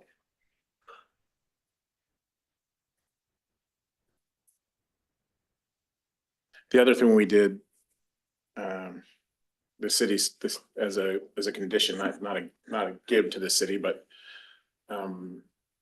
we didn't have Allington, no, we have Allington Way, but it's supposed to be Cook, right? Yeah. could Yeah, we be. gotta readdress that, but Cook wasn't supposed, we didn't want a raceway through our project. But the city, in their interconnectivity agreement, wanted it to be a straight through shot, just so they can have connectivity and transportation. So we adjusted, instead of having a raceway through there, we kind of did the bend to try to slow people down that come from the Cook side. But in our original one, we had, this is the second or third iteration of Flex Homes that we've had. But we've actually moved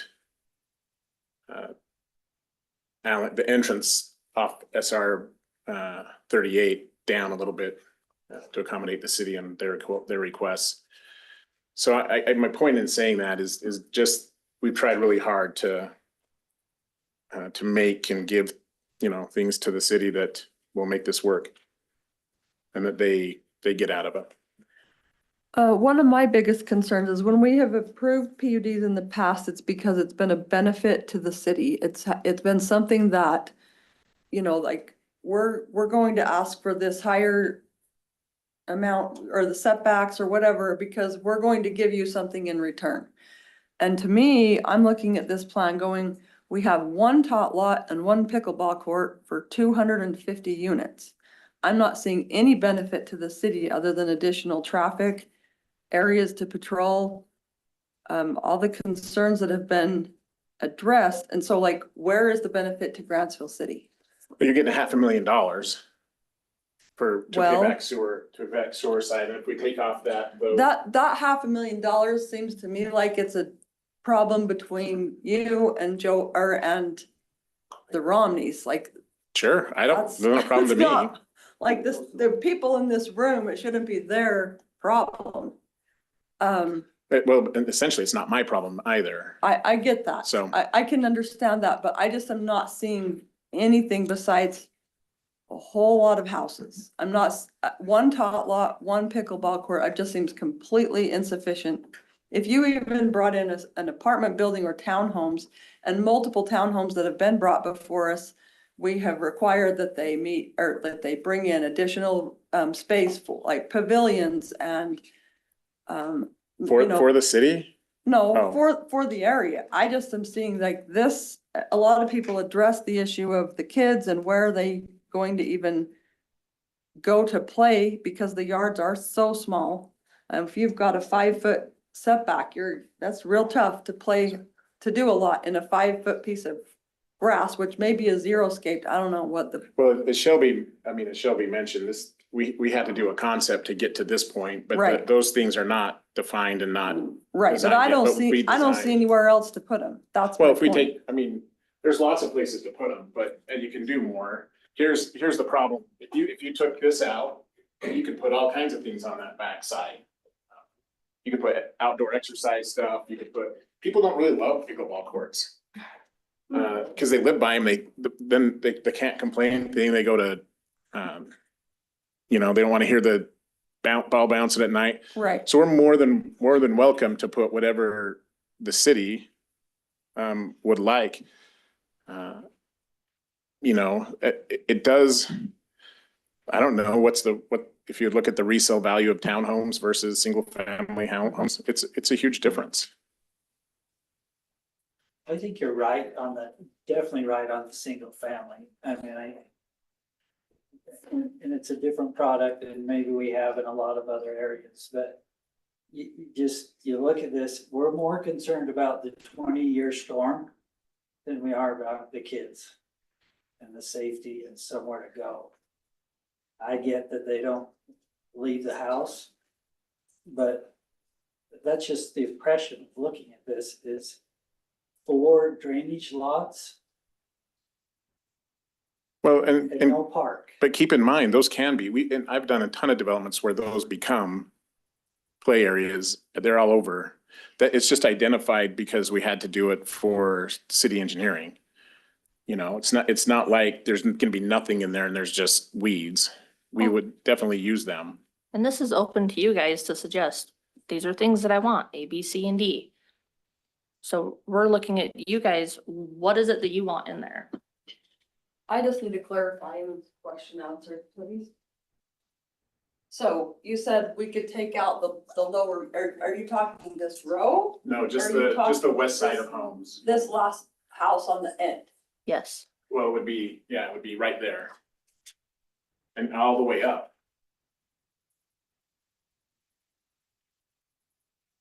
Cause to me, I'm thinking, well, if this whole area was taken out and this was a whole play area, you solve your buffering issue with the existing neighbors. And you create the place for. How much buffering does it need? 50 feet. I mean, you've got 50 feet. If you went from here to here, I'll bet you it might be 48.5, but it's pretty dang close. I don't have the exact measurement. It was 50 feet Well, when I this is measured it. conceptual anyways, so we require 50 feet.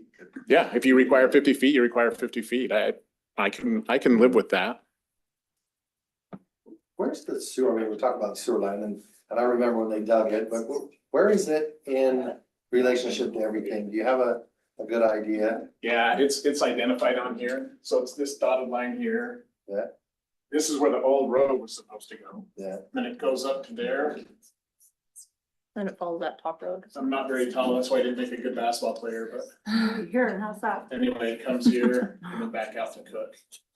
It actually goes It up. goes right here Yeah. straight. We'll put this area. Is that the blue line then? It goes here. No. No. The blue line are contour. I Okay. think they're contour lines. So it doesn't go any. The blue lines are your ASHTO side triangle lines. Yeah. Oh, the site for traffic. Yeah. It follows somewhat the roadway? We've tried to put it as much as we can because it's not usable, but It's not usable. well, we can build over the top of it, but we can't put a structure on it. Yes, absolutely. But you can utilize it. Yeah, we can use it. Yeah, that's what we've done here. Yeah, you're benefiting from the installation of that sewer line, correct? I would have paid for, I mean, it's a wash to me. By the time I pay it back and I put it in, it's a wash to me. Okay. So you're saying the Romneys, the payback is $500,000? Yeah. See, I wouldn't. How big is that line? They put in a 20-inch. 20-inch? Yeah, I think it's a 20-inch line. I only need 8-inch there. But Still benefit. it benefit by getting me an agreement with the city, yeah. Yeah, I can see that.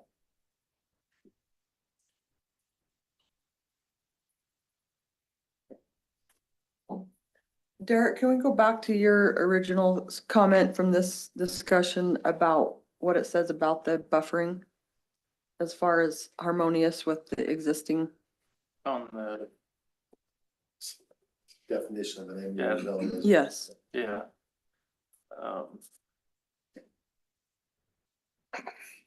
Yeah, I'm sure they can pull that up.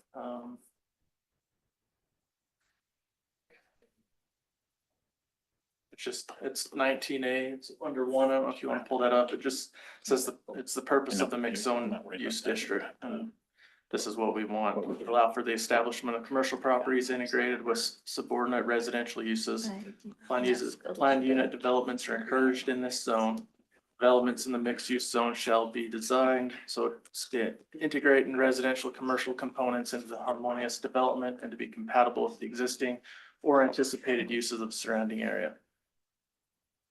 I mean, that's right in the mixed use, so that this doesn't match. So if you went MU and did it your own, I mean, that's our intent, purpose, and that's what we want, is to be harmonious and match. That's why we want a buffer. At first plan, great, bigger lots up against that west end to match, and then you go into the your density. We've done that with a lot of other developments.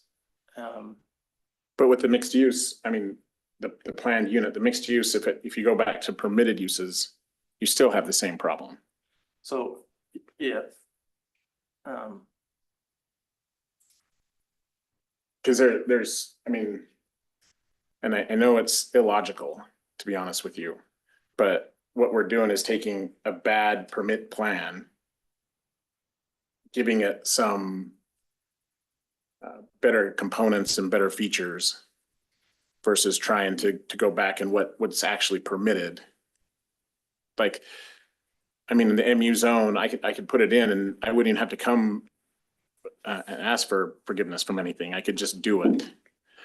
And I don't like that. I don't like the way that permit. But you'd be meeting all of our requirements. There'd be no variances. All the setbacks would be. You're right. right. The buffer would be right. No, the buffer is Everything. not there. The Buffer buffer is there. No. It's 50 feet. It's 30 feet, actually. Yeah. Okay. Well, So it's more than the 10 that we have here. 50. Well, I'm giving you 50. Potential. Yeah. Well, yeah, I haven't signed the dotted line, but I'm just saying, I know. Go ahead. I was just saying, I think that's kind of where I have, like, where we've got so many variants to this, and I'm not a fan of variants. So if there's a reason we have rule, obviously, that we have in place, and when we have a number of them, and we see a number of them, I think that's where I have the concern with the layout is, I think we've missed the mark entirely. But, and I think some of the other councilmen have mentioned this, specifically for the youth. I have a concern with that much in that area based on what's there from a safety standpoint. I drive that road. I'm there every night. Probably you are when someone's trying to turn left out of Sun Valley and they're stuck there. So entirely. Yeah, so safety is one of my primary concerns, but I think the other one is just the amount of variance in each of the items specifically. Let's go to the variance table and talk about that. Because I know the variance seems like you're giving something up, but if it's making something better, I'm not sure why it's a huge concern. If 30 is the minimum in the thing and we give 50, even though you're giving some variance, it's a better buffer.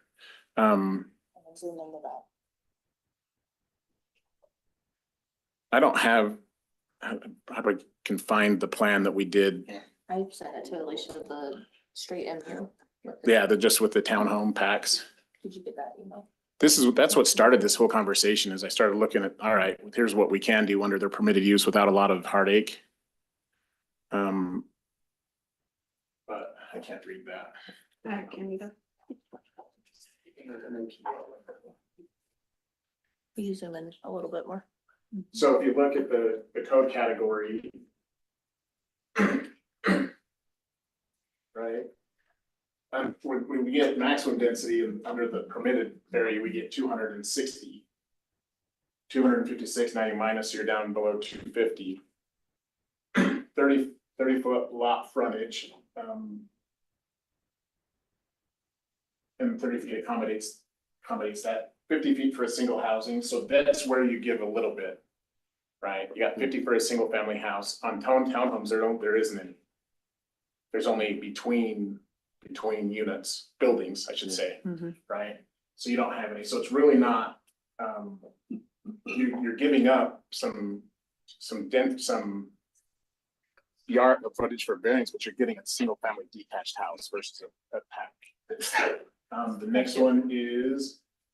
You mentioned 10 in a row just a little bit ago. Yeah. That's what you said. Keep going. You don't need to leave.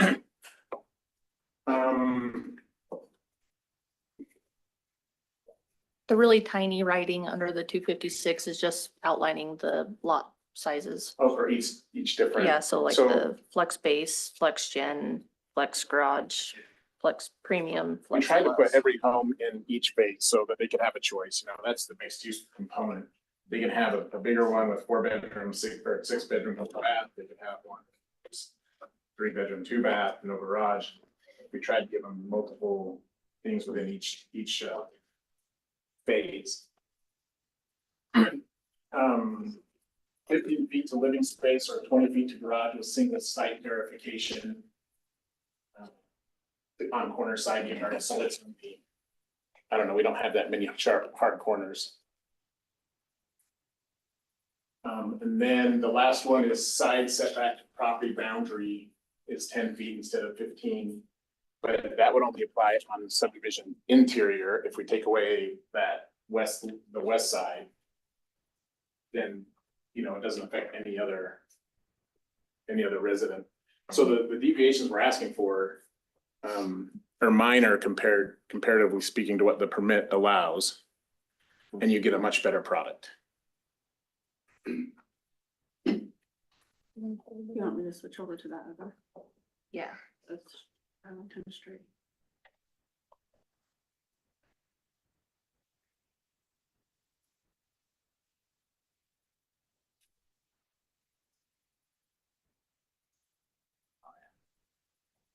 So you can see,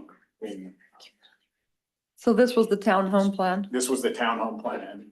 And you can see Cook Drive didn't come through all the way to Allington. We did have this buffer here, which you get back anyway. And I mean, if you put the two plans side by side, visually, you would be like,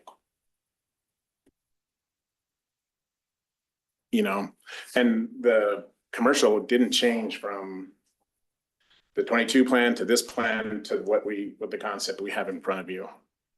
So this is by permit, you can do this. And I don't like it.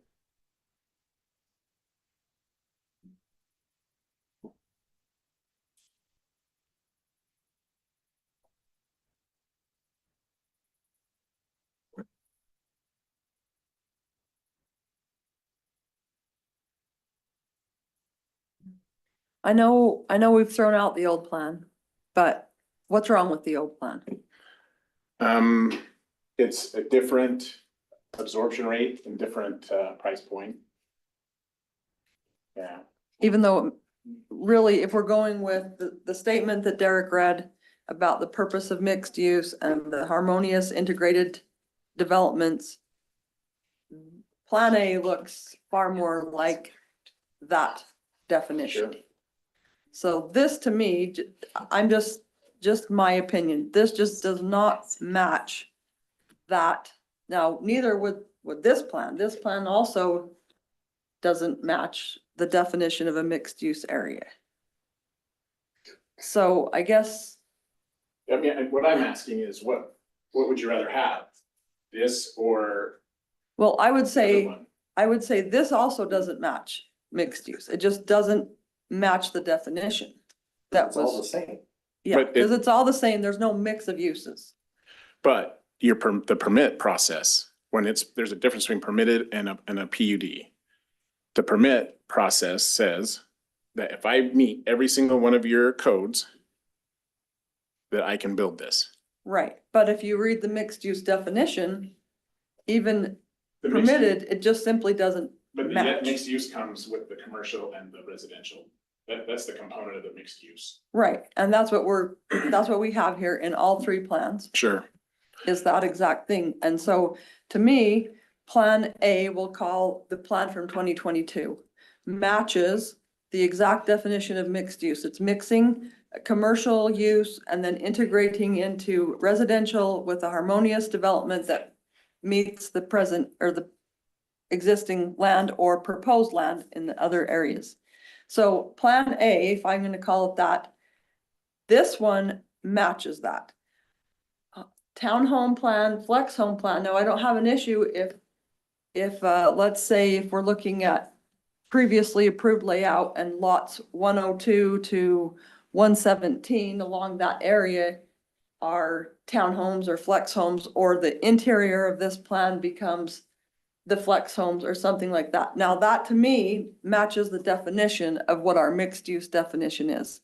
Whereas it's a mix of uses, a mix of lot sizes, integrating well with the commercial and the existing homeowners. This plan, or the other two plans that are presented, show no mix of uses. It's simply one use besides the commercial, from what I can see. And it doesn't match the definition of what we have in our code. I'm not understanding the term use, these are all just single family. There's no mixed use in there. Well, it's a mix. They're all just single family. You're right, Joe. You're right about that. But it's a mix of, Lot sizes. lot sizes, which means you're going to have a variety of, you're not gonna put the same house on the half acre lot that you're going to put on the interior lot. It's gonna have a mix of uses in that sense. Maybe as you lot might size. have, I mean, the same thing, it's no different when the facades or fronts of the flex homes. You could have 20 different styles, right? A spec builder buys these and, 7 plans he builds, you could get 7 plans throughout this whole thing. I don't know that the lot size is a definition of use, if that makes sense, Well, according to the you can plan. you could argue that, yes, but I So- think you could argue it my side as well, that if you have a half acre lot, you're going to have a different. I'm not arguing that this plan would be better, right? It would be better. It's not the plan that we've chosen. We went in and redid a plan that we thought was very thoughtful, that would give us a good return on our investment. It doesn't handcuff the city on things that they're gonna have to do. It provides a really good resale. It provides a price point also for people versus, I know everyone in this room would love it. I'll be honest with you. Half acre lot, put a house on it, it's gonna be $1 million.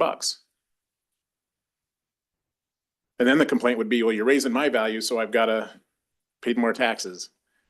But I understand the emotional attachment to the first plan. I really do. But I think if you took the emotion out of it and looked at what's permitted, and you can do without any consultation, so to speak, and what we presented, we believe it's a very good product. And it'll be beneficial for a lot of, I mean, you have a police officer, he's not living in the first one. He could live here. School teacher, we all talk about wanting to help and solve the problem, but we don't want it next to us, right? And that's just heard everywhere in the state, everywhere I go. I did an assisted living in Park City. And one of the questions from the councilman was, what if my son sees a dead body getting rolled out of that assisted living? So he didn't like it. And I'm like, well, that's welcome to life, right?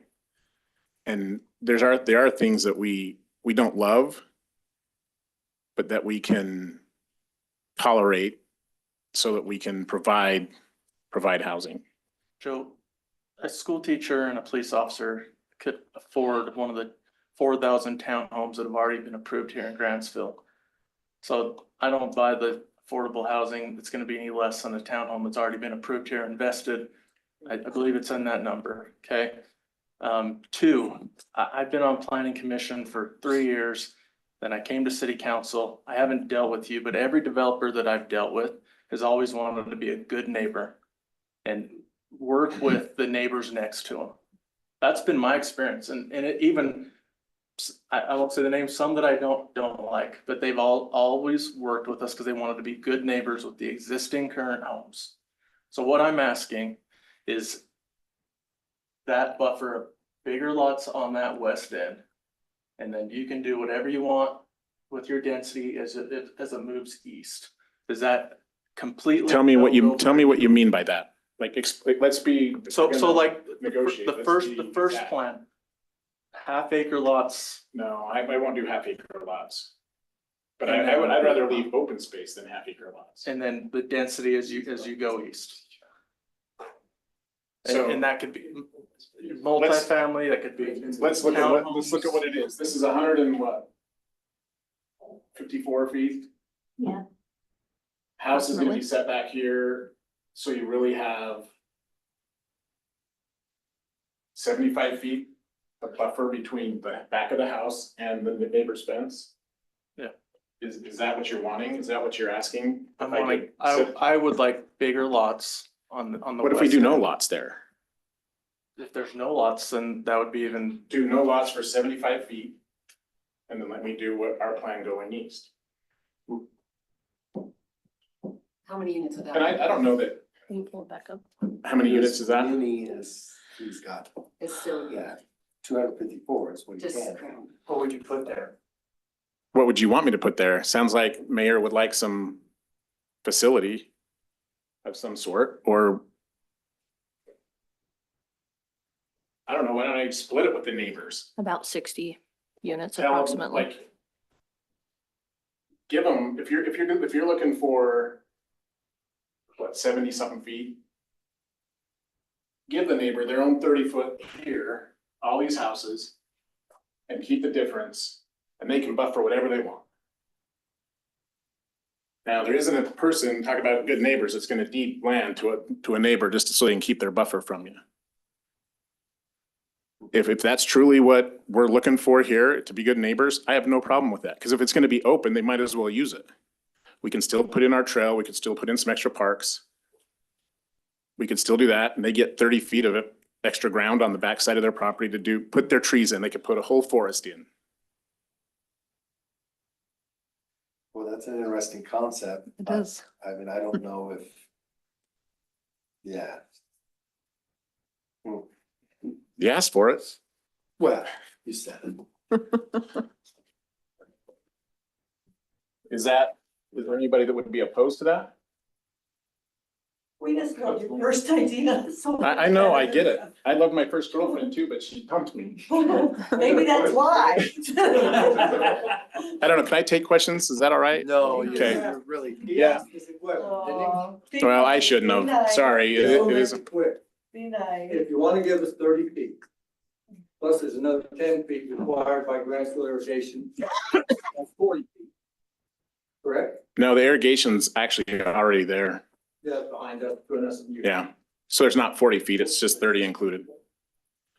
Anyway, I didn't mean to open up a can of worms. No, I'm Very simple question, but you're saying you're gonna start at 365. I'm a builder and a developer. Just talk to them. That's without garages.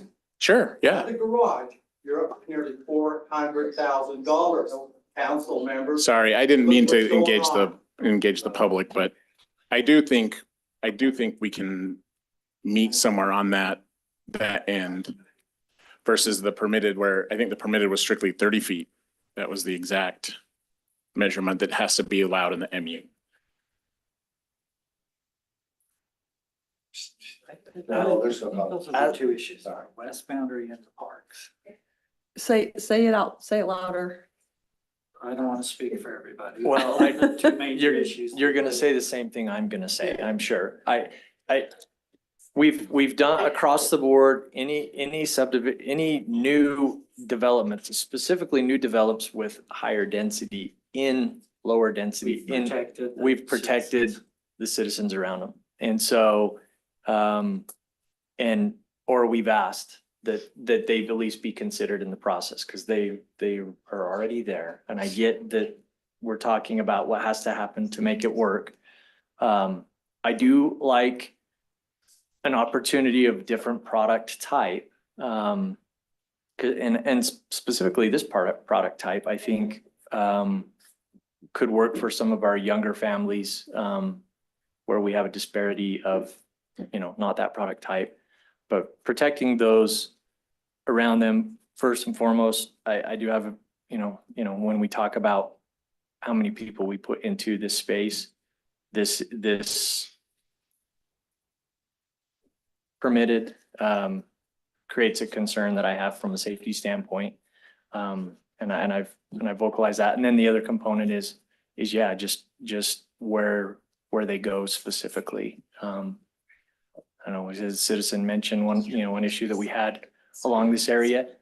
These kids will probably go down that road, which will create a whole nother thing that as a city we'll have to address with UDOT to ensure that they can travel safely along those roadways to get into town, or, side highway, along the highway to get into town. So, those are the concerns that I've.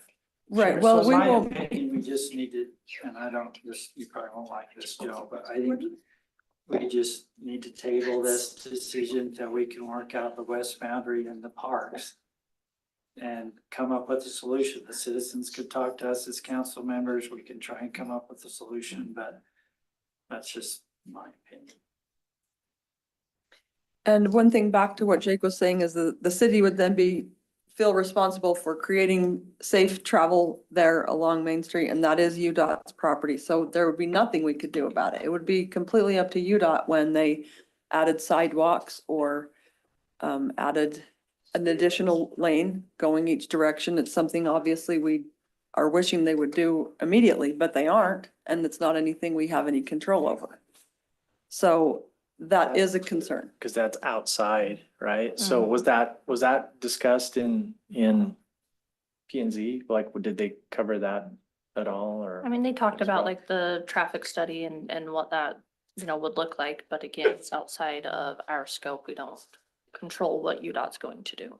And I don't know that it's even in the MU code, to be honest with you. Like,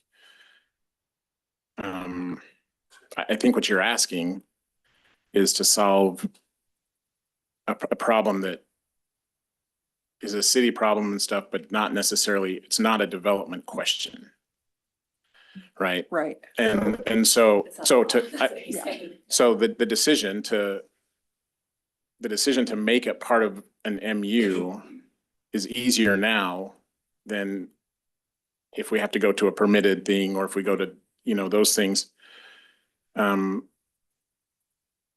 don't know what the properties between, do you have that, is it the Hunts lot? What's around the very Like east side?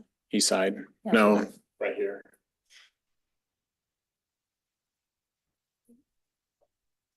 Yeah, it's Hunt. Yeah. Who's that? That's my That's property. the past. So you take 20 feet from his property, right? And make a walkway down to the Maverick intersection. I don't know. But it seems like some give and take. But the two biggest concerns, I think, are the west boundary and parks. And those are the two things I think we've solved. Like, we've talked about the maximum distance. We've talked about that you can dictate. I mean, I know that parks, the yellow doesn't look like parks, but they are in every community. There's things that are built there. We just did one that had a slide in it, down the hillside for the storm Embankment slide, detention. yes, Yeah, and things like right. that. I mean, there are parks. They're just not, we haven't gone that far into this plan. And I don't know, I don't know of any study that says for every 200 homes, you got to have X amount of acres of park, because you do have an open space requirement that we've met. So we've really worked hard to meet your requirements. There's some that I can't solve. They're above and beyond what the land use ordinance was meant to do.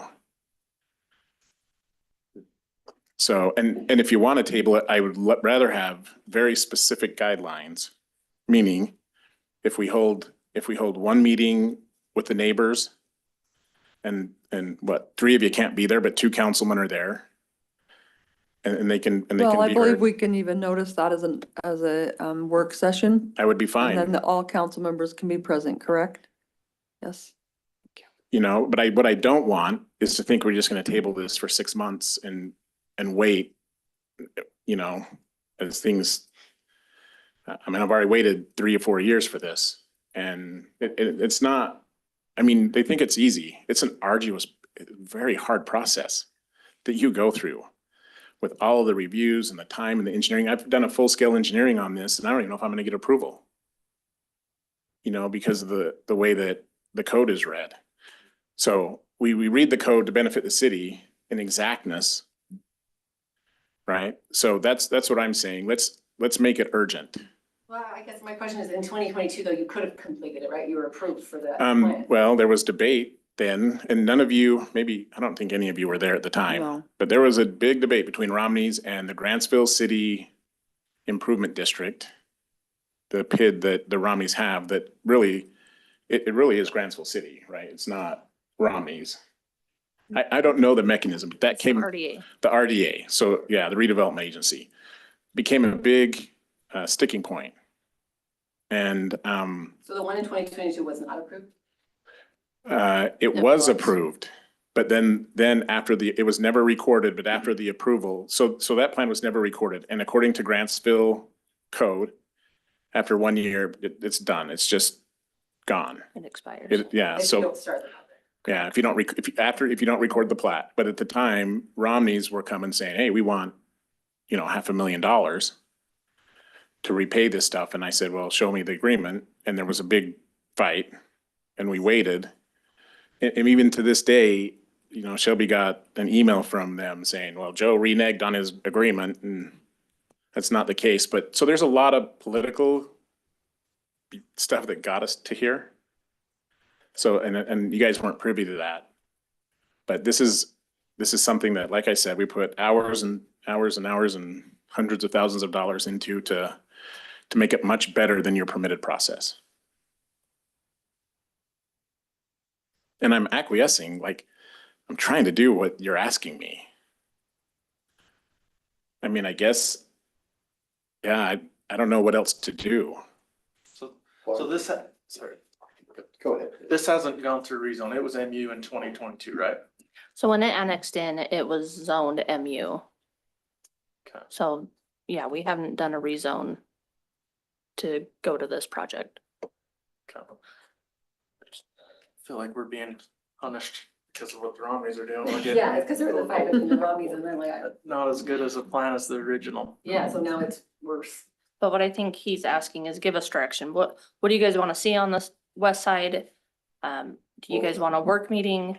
I think we should address the west side, and I think a work meeting would be beneficial and keep that open, but obviously, under control, so to speak. Right. And,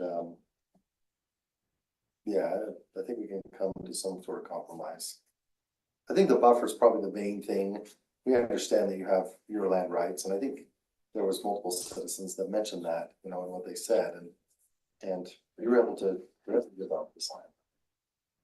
We all understand that. So, but if we could come to some sort of compromise, I think that would be helpful. What is normal for a work meeting, like days notice? Do you have to give them? Oh, okay, can we have, so what's everyone doing on Thursday? I can be here. It depends on if there's a public hearing component. No, this shouldn't have it, we've done our public hearings. Yeah, it will. Never mind. Friday. Thursday. Go ahead. Like, isn't tomorrow? That's what he said. They said Thursday. I mean, Well, I guess that would be tomorrow, huh? It feels like Thursday already. it's almost Thursday, and it might be Thursday if we're not careful. Yeah. I just, for my 2 cents, I don't like this as it is. I don't like it that he could do the townhomes and be permitted use. I think there's somewhere that's like that. Just, I live like, so when we bought Eagle Mountain, this is exactly what ours, the rear alley garage is.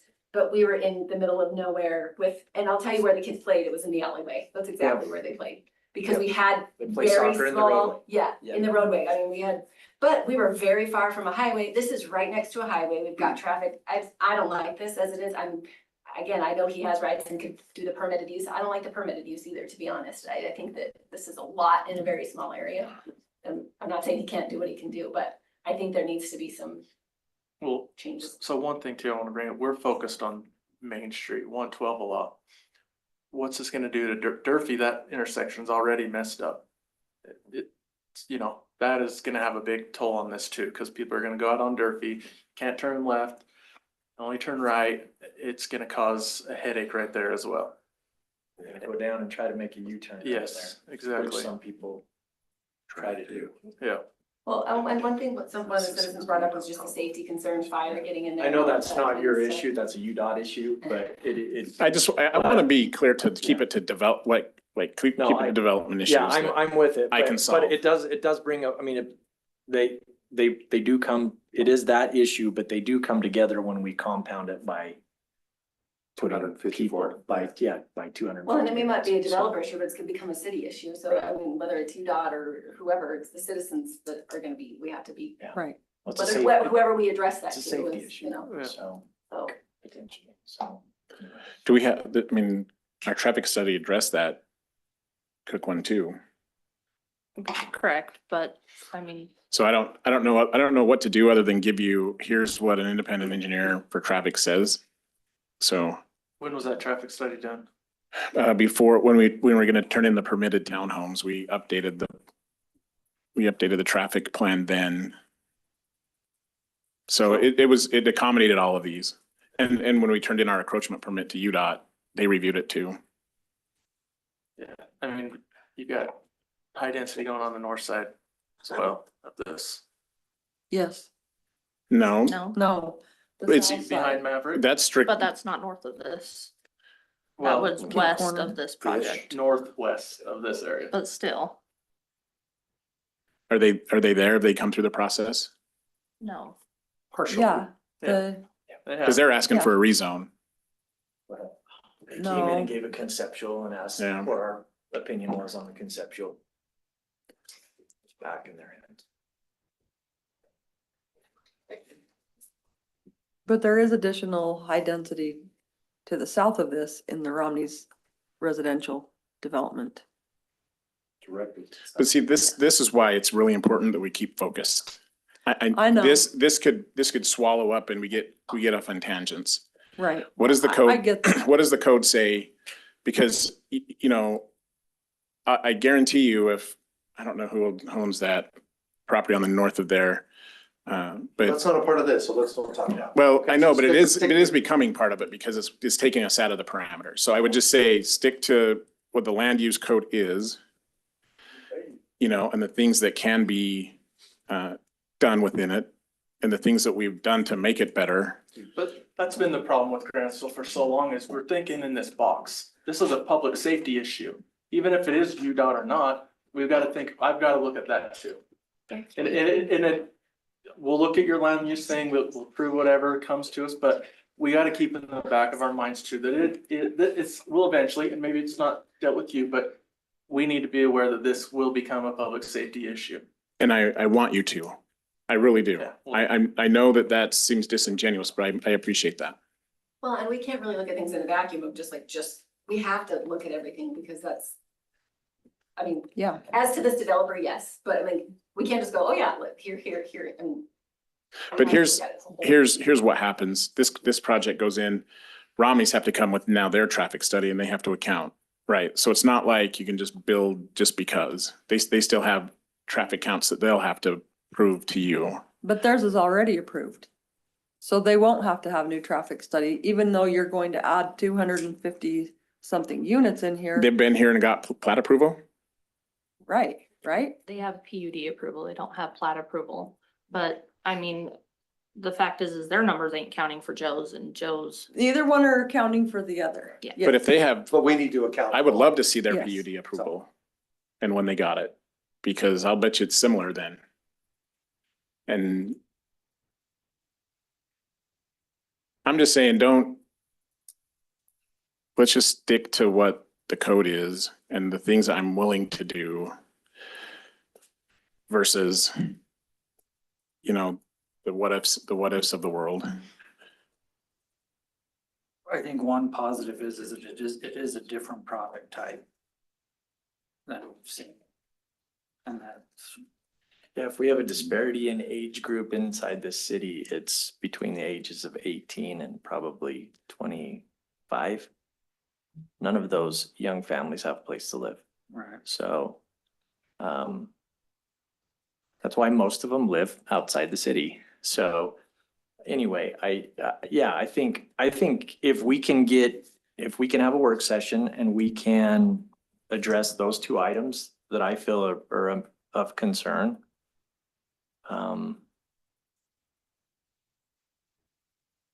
That addresses the two concerns I have. If we're looking to do something outside of that, yeah, that's where I sit. And I don't know what to tell the citizens about schools, because we keep getting pressure we keep getting told that's not our responsibility, which is the school districts, but Jake's going to the school district meetings, which is the first councilman to do that. We are waving every freaking flag we can wave that all this group is coming. And I don't know that we're anywhere other than we were 10 years ago. So we are trying, but that's their job and we are involved, but I just wanted to address the school issue, the UDOT issue. We tried, we keep getting told that that's their problem. Well, But it it's becomes our problem. in the schools, and we're trying, but we are just not a blip on the radar at times, so. I do want to point out that the school district has met with Bill and I to go over what projects have invested and they do understand that the city is growing very fast and that they do understand that they need to start planning new schools and larger schools and where they're going to place those. Hallelujah. Still, everyone, whether it's the city council, school district, UDOT, or a developer, it's the function of the money. You can say that or not, but it is. And so anyway, with that being said, I can accommodate the west side. They may not like it, but we can come to a happy medium where they don't like it and I don't like them, not them, but I don't like what they're asking, but there's something that we can work out there. Do we want to move towards that then, having a work meeting? So We what already have a work meeting scheduled in 2 weeks or not No, scheduled? not yet. We could schedule one for the next council meeting night at 6. Yeah, can we do it before? I'd like to be on the next council meeting if we can do it. We I could do mean, it the work session and then I don't know, there won't be enough time for me make the changes on to address with my engineer, unless we just draw it on paper. But it will be, or we do it as a separate work session between in the next 2 weeks. Do it next Wednesday. it sounded like that was amenable if people can accommodate it. We also need to give staff enough time. I won't be to here, but the review others that can be here. concept and make sure it meets their conditions. Would Thursday work better for you or you're gonna be No. gone that whole week? No. I'll be gone. If we did it on September 2nd at 6 PM, would that work for you? That's a Thursday, No, it's a Wednesday. Wednesday, yep. I'll meet whatever you guys need me to. Then if it's not on that council meeting, it'll be on this, we could put on this, the second one would be the 16th. See, that's a whole nother month. No, yeah, it would be a month. See, I mean, here's the problem I have. Everyone knows the time cost of money, right? But if for some reason in that work meeting, it's just as too hard and I go back to the permit, now I've got another 3 months to get approvals on the permitted one. And then, you're not putting homes up till the fall of the following, by the time you do construction. If this can get approved, I can construct during the winter and have homes in spring. And so that's my timeline. That's it's very difficult to manage this on my end. Not, it's nobody else's issue, but these are my problems to manage. So if we could do it, if we can come to an agreement on that work meeting, right? Or do you want to have like a meeting with the residents and then bring that to a work meeting to the council on that Wednesday and then have. I don't know how I do that other than rent out a room here and just say they can come. You can come to my house. We could do an open house here. We could do an open house here. You would host it basically, and then I could just notice as a possible forum. And that way residents can give you input, but we don't typically take public input at work meetings. But if we schedule it for a specific work type meeting, so that there is, like at Tyson, I think the open house is probably what you're sort of trying to accomplish here. I mean, is it would to- be. To get the input from the public while having council present, you just notice it as an open house. Council can all be here as a quorum if they like. And then you can have some back and forth with the community. Okay. And that's only a 24-hour notice, so. So your next council meeting is 2 weeks. It's the first September 2nd. So does anytime the 23rd through the 29th work? Oh, yeah, I was just thinking the whole week. Yeah, you're right. You also need to make sure you're accounting to give your engineer enough time to make changes as well as staff enough time to. So if we do it on the 25th or 26th, what day is better for staff? 2 weeks. I know. But if we went 2 weeks, if we went the second and we made, Joe, what about this suggestion? What if we do an open house on September 2nd at 6 o'clock prior to the meeting? We could perhaps go through this. We could have things just in writing, because that's basically what we're looking for. is a it's what we're doing contract. anyway. Right, so we could put this on the agenda for September 2nd, just as it is now. But all those things that come, if we can come to a Consensus. agreement between everybody, a consensus, something that everyone feels comfortable with, we can continue on with that meeting, or with the agenda on September 2nd.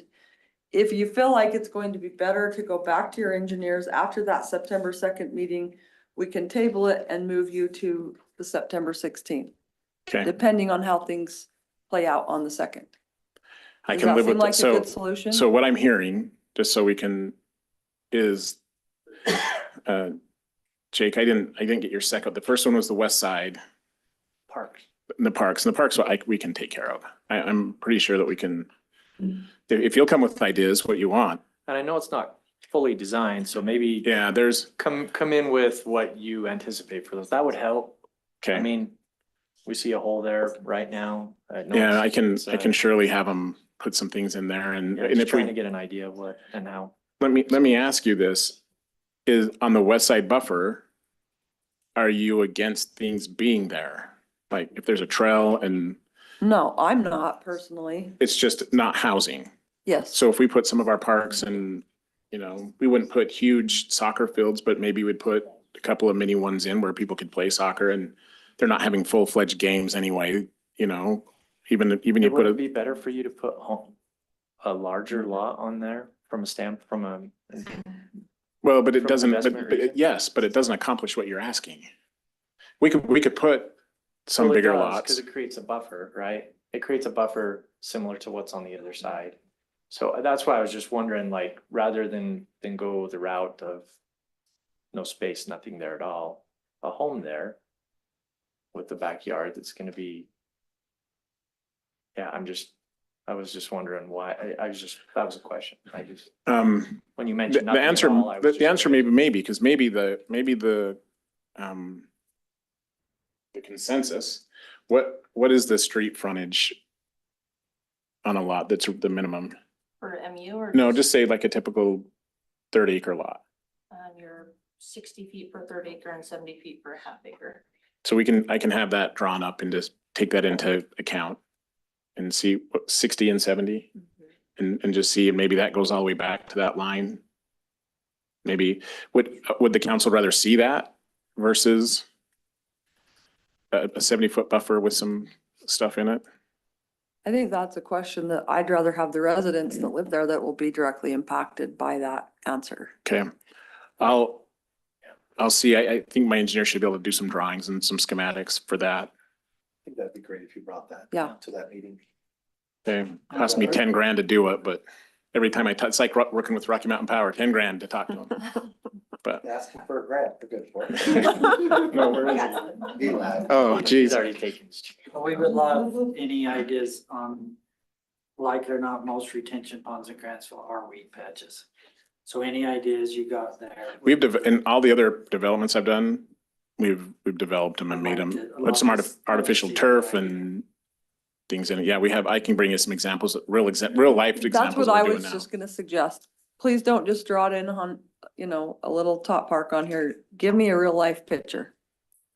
We're installing one right now, the project we have in Erda, so. Perfect. So just, so my clarification, I want to put, so anywhere where there's homes, so there's some on, I guess, the south side too, is that Cook Street? That's right there? Yeah. Yes. That's where I'd like a buffer, whether it's bigger lots or your 30-foot buffer, because those are existing homes as well. It's not just those west homes, 1-acre homes. Man, I shouldn't have given the property for it. I literally, just so you know, it doesn't matter to you guys, but I gave property so they could build these lots right there and the sewer easement through there to do it, but. Didn't Icon Development own that? No, I did. So, Sean Perkins and Gary didn't only know that. no, they own the cook side, and then they needed an easement, it's probably for me to do it, but I just heard a couple things, sorry. I don't. yeah, no, it's all right. Bring it to the open house. Who's bringing sandwiches? Pizza. All right, fine. But I only do the Little Caesars $10 deep dish. It's just another brand. So, anyway, all right, I appreciate it. I think that we can work something out and make it, like I said, not everybody's gonna win, but not everyone's gonna feel like they got bruised. Right. Yeah. Thank you. Yeah, Yep. thank you. Mayor, I make a motion that we table items number 7 and 8 for a future city council meeting. You have a motion by Councilmember Butler to table items 7 and 8. Is there a second? Are we doing this on, Well, we already worked it out. I'm not- based on that? Yeah. Okay. And a second by Councilmember Williams. All in favor? Aye. Thank you, Joe, for being willing to work through this. And thank you to all the residents that came. And we encourage you to come back on September 2nd. I think, Joe, would it be okay to say that if they have specific ideas, they could email some way? Yeah, I can give them my email right now. Yeah, or they could reach out to me and I'm happy Shelby, to it's a pass different it. email than you have, Shelby. Yeah, but I'm happy to pass it on to Joe. Okay. Okay, so Yeah. Joe, if you'd like to share your email. We'll just do it after and I Yes. them all, which one they wanna go to. Perfect. Thank you, everyone. All right. And it's not a spam one, so I will get it. All right, moving on to agenda item number 9, consideration of ordinance 2026-05, approving a rezone from RM15, A10, R112, and CS to RM15 for the Apple Street Townhome subdivision, excluding 1.19 acres for commercial use. So I was not here when the general plan and the rezone went through. My understanding was it was requested that a record of survey or some sort of survey was shown for the commercial area of how much that was or where that location was. And so my understanding is that the general plan amendment was approved. And we are here to request the rezone again for the Apple townhomes or gate apartments or it's had a few names.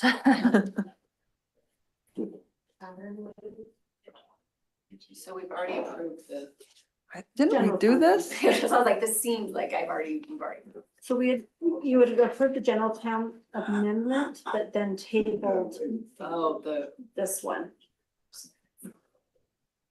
So I apologize if I don't have the full context of why it was Okay. tabled or anything like that. I think this is a great project just for the fact that we are getting rid of something. That's an eyesore. Yeah, that's an eyesore. Okay. Thank you, Red. Yeah. Stole the words out of my mouth. And putting something in there that's going to bring this property to life. Yeah. And fix an issue to where we have, non-conforming zonings with lots and 5 different zonings in one area. Yeah. All right.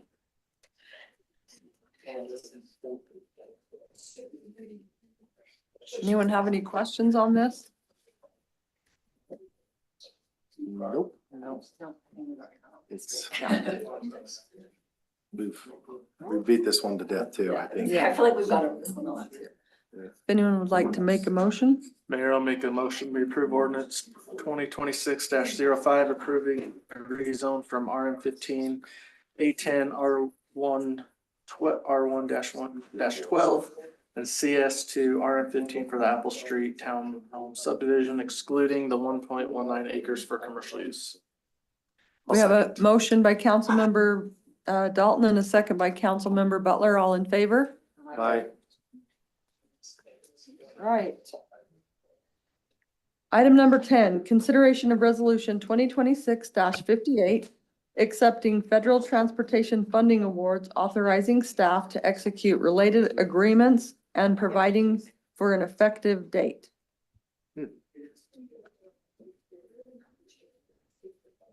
Is somebody? Alexis is gonna do this one. Okay, hi Alexis. We're gonna team tag this. Okay. That's the time of the. She looks like she's coming straight from softball. Sweet.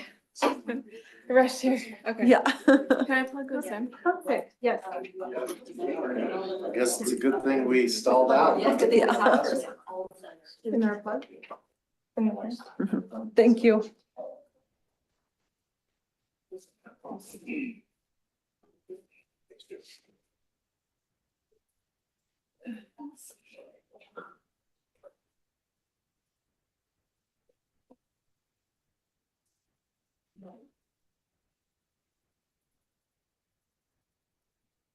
Okay. Hi, council. Alexis Stewart. So this item is just to accept 2 grants from UDOT.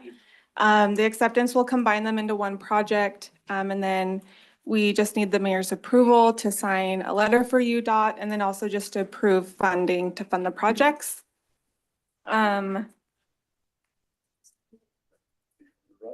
So the first one is Safe Routes to School. So this one we've actually, it's been awarded for a while. This one got awarded about a year ago. But this specific one is to finish the sidewalk on Durfee Street between Cooley and West Street. So here's a map so we can see here's the junior high, here's the current sidewalk, and then the funding for this grant is this little portion here between Cooley Street and West Street. So for this one, UDOT came out and they estimated the price of this project to be $356,000. They said that they're willing to fund that full amount, but we do have to make the required federal grant match, which is 6.77%. So they should fund the whole project except for that small match, which comes out to about like 24,000, I think. Pretty good deal. Yeah. Be nice to have more sidewalks. Yeah. Well, and just to be clear, when you cross over West Street, there is sidewalk then again on Durfee, right? As you move up the. Yeah. Yeah, they have So like it is the- just that one little section that Yes. doesn't have. Yeah. This Okay. finishes it. Finishes it off. Yep. All right, and then the next one. So this is the Transportation Alternatives Program grant. This is also for a sidewalk. This sidewalk is going to be on Quirk Street. So we did try to get the east side of Quirk Street, but unfortunately, UDOT won't fund that side. They just advised that when that property on the east side is eventually developed, then the developer could put in the sidewalk. But they did agree to fund the west side from Mountain Meadow Drive all the way up to Pear Street. And that will help the neighborhood over here with those students to be able to safely get from, there is a sidewalk, this blue sidewalk, there is one there. So for them to get here, down, they'll cross at Pear and then continue on over to Willow. We don't necessarily have to put a crosswalk in here. That was just for a visual for my grant application. But a crosswalk up here at Pear Street. Well, yeah, Yeah, there needs to that be one part there. is I think we'd all like to finish off the sidewalk that just all of a sudden ends, but Mhm. you know, we've heard that from numerous. I feel like that's all over the city, every time I'm walking. Well, but So I this love one in this. particular has quite the drop off, right? Yeah, but this at least gives some sort of connectivity from, like you said, that subdivision to Willow Elementary. So Well, yeah, connectivity and also safety. If you drive down Quirk Street, you see kids walking, it's, Yeah. there's They- nowhere for them to They go. walk to the path, then they walk into the road. Into the road, yes. the And if path it's ends. if it's winter and if it ever snows here again, and that's, Yeah, there's, man. yeah, there's snow, there's literally nowhere for the people walking there to walk, so. So is this kind of the same deal? We have a certain amount that we need to match? Yes, so this one's a lot more, because there is a power pole that will need to get moved. And then, so this one, Nick likes to throw things in, so I think he's probably good on it. Just sit on a big chair. I think he's good for it. I can pull that up actually. So this one. Let's see. Well, I'll tell you what it was. Barry estimated it at 701,000 and they're giving us 250,000. So it's quite a bit of money. I don't know, Aspen, were you able to see if that we have funding for it? Yeah, that's kind of the No. problem right now is that with the budget the way it is, we cut out all the extra costs. So if this is not factored in the budget, either matches for either of these grants. That's why we really want to come to you is like, if we do proceed with these grants and don't turn them down, we'll probably have to use the water credit money to pay for the matching dollars for these. What And if about that's the what- sidewalk fund as far as like the match program that the city So has? there is $50,000 budgeted in that line, but it is intended for a different use. It is Right. intended for the sidewalk program to match residents. So Yes. that money is already in the approved. But it's only budget, and you 50,000 anyway. Correct. You Okay. could reallocate it to, we could do a budget Mm-hmm. adjustment and move it to a different line without increasing the budget I for like just, the it just 24,000. seems like last year there were very few But- people who used that program. Yeah, it was very minimally used program last year. So we could definitely reallocate some of those funds to a different, but we would have to, of course, like just reallocate them. But again, it's only 50,000. So we're still, So if we're awarded a grant for 350,000 and we get numbers and the numbers are 250,000, can you use that? Or do we only get 250,000 in the grant? That makes sense. Like when if we price out, I'm talking about the first one. I'm Okay. going back to the first. If on that one, we put it out for an RFP and we get it, obviously, if we get it less than what they allocated, like, did those funds come to us or is it like a match based on whatever that RFP comes in at? Does that make Yeah, sense? whether like, does it reduce it down? Do we still have to pay the 6%, even though they're allocated 300? If we come at 250, do we still have to pay the 6% on the 250? Is that what you're saying? You know, do they give us the 350 and we can use 100 on something, another project? I Or think is like- it's based on whatever it Because it's is? basically reimbursement. For whatever that is. So Okay. whatever you use for the project, you submit for that reimbursement and then they give that to you. So But then I back to don't the think- scenario, you still have to pay the 6% regardless of what the cost. Yeah. Yes? Yeah. Okay. Yeah, I don't think you could take the extra from the one project to the other project, if that's what you're asking. Cause it's two different programs. We Right. have Safe Routes to School and then TAP. But Right. UDOT is trying to merge them so they go out to bid for both projects at the same time they don't have to, it makes it so that you can get a better bid. A better bid out of both. Yeah. At least that's what their recommendation is. Okay. Mhm. So Barry's estimate was, say again, 701,000. 7. That's a lot on that second And one. so The it'd first be one's like kind of a no-brainer. $400,000 for the second one. Yeah, let me try to pull it up. And real that's quick. obviously, right now, the estimate, we're gonna try and get that number knocked down. Do you want to see it or I can pull it up?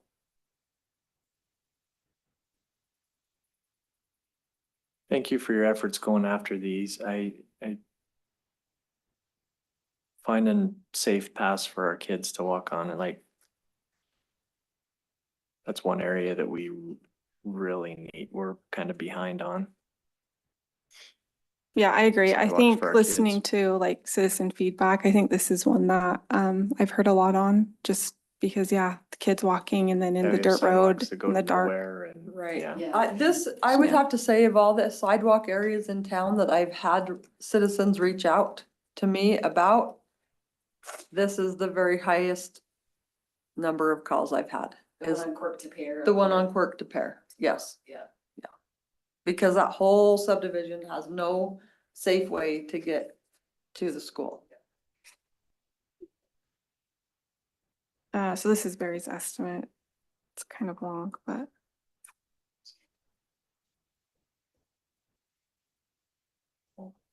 It's the utility. Is the poles that- utility I the think pole? it's just the pole as well as there's a communication line that needs to be moved, boxes and things like that. So we're gonna have to work with the different providers there to move those as well. And I think he was unsure on the cost. So you just kind of threw $210,000 there. I think that's a little high. Yeah, it's quite a bit more than even what we moved on Durfee Street to accommodate the intersection there for Matthews Lane. I mean, and that pole's not as big as those running down there. Different, What's that? different pole, Yeah. different utility, Oh, yeah. more. Oh, you say it's more on Quirk? Yeah. Why, Christy? Cause that was just a single home, single line there, isn't Durfee it? I'll look at it again. On Durfee, that's a. Excuse me, Durfee was the single line, single home. Does this one have Court- transformer banks on it and stuff? Mhm. Oh, Excuse me, that I might said make a home. difference. Let me look. Durfee was just a single We can, I mean, line.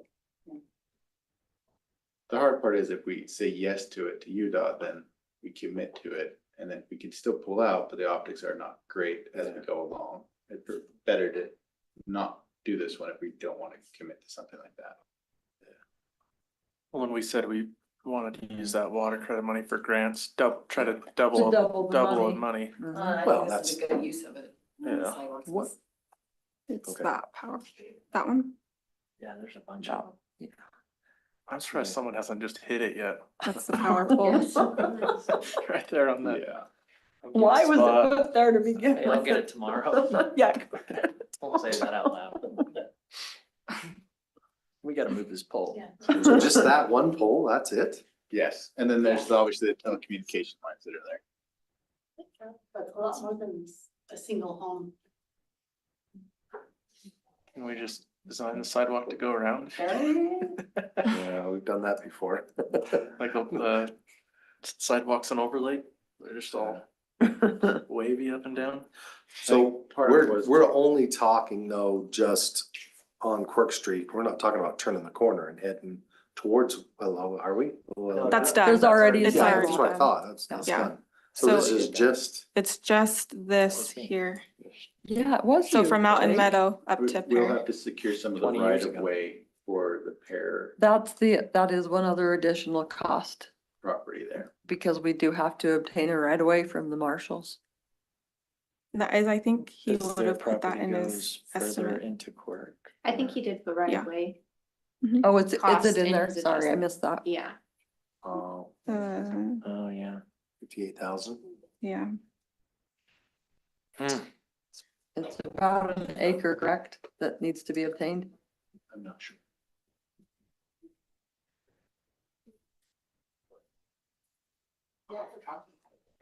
Because we've got to have the right of way And if for we the say we road, if we widen the road go ever. and go to RFP, If we're going to extend, Pear Street through, then it would be approximately. we can't decide at that Okay. Yeah, point. we take just what we need for the right of way here. You could, but if Or then you could more afford just. down the road, Park Street. UDOT Okay. spent some money on the whole project. And then try to pull back then I mean, you could, it's just less, they don't love that. It's a little more than 1,600 feet of sidewalk. 4 foot wide, is that what it's? It's five, Five? yeah, cause it's with UDOT standards. I know you had to make it, I don't know if you remember, but I know they suggested making it wider so you don't have to have a park strip. Yeah. Yeah, so they suggested just thudding the curb up against the sidewalk, but making the sidewalk larger so that you still have that pedestrian buffer zone without doing any curb strip.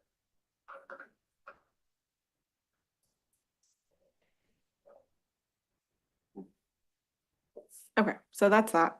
Um, sorry, I don't know.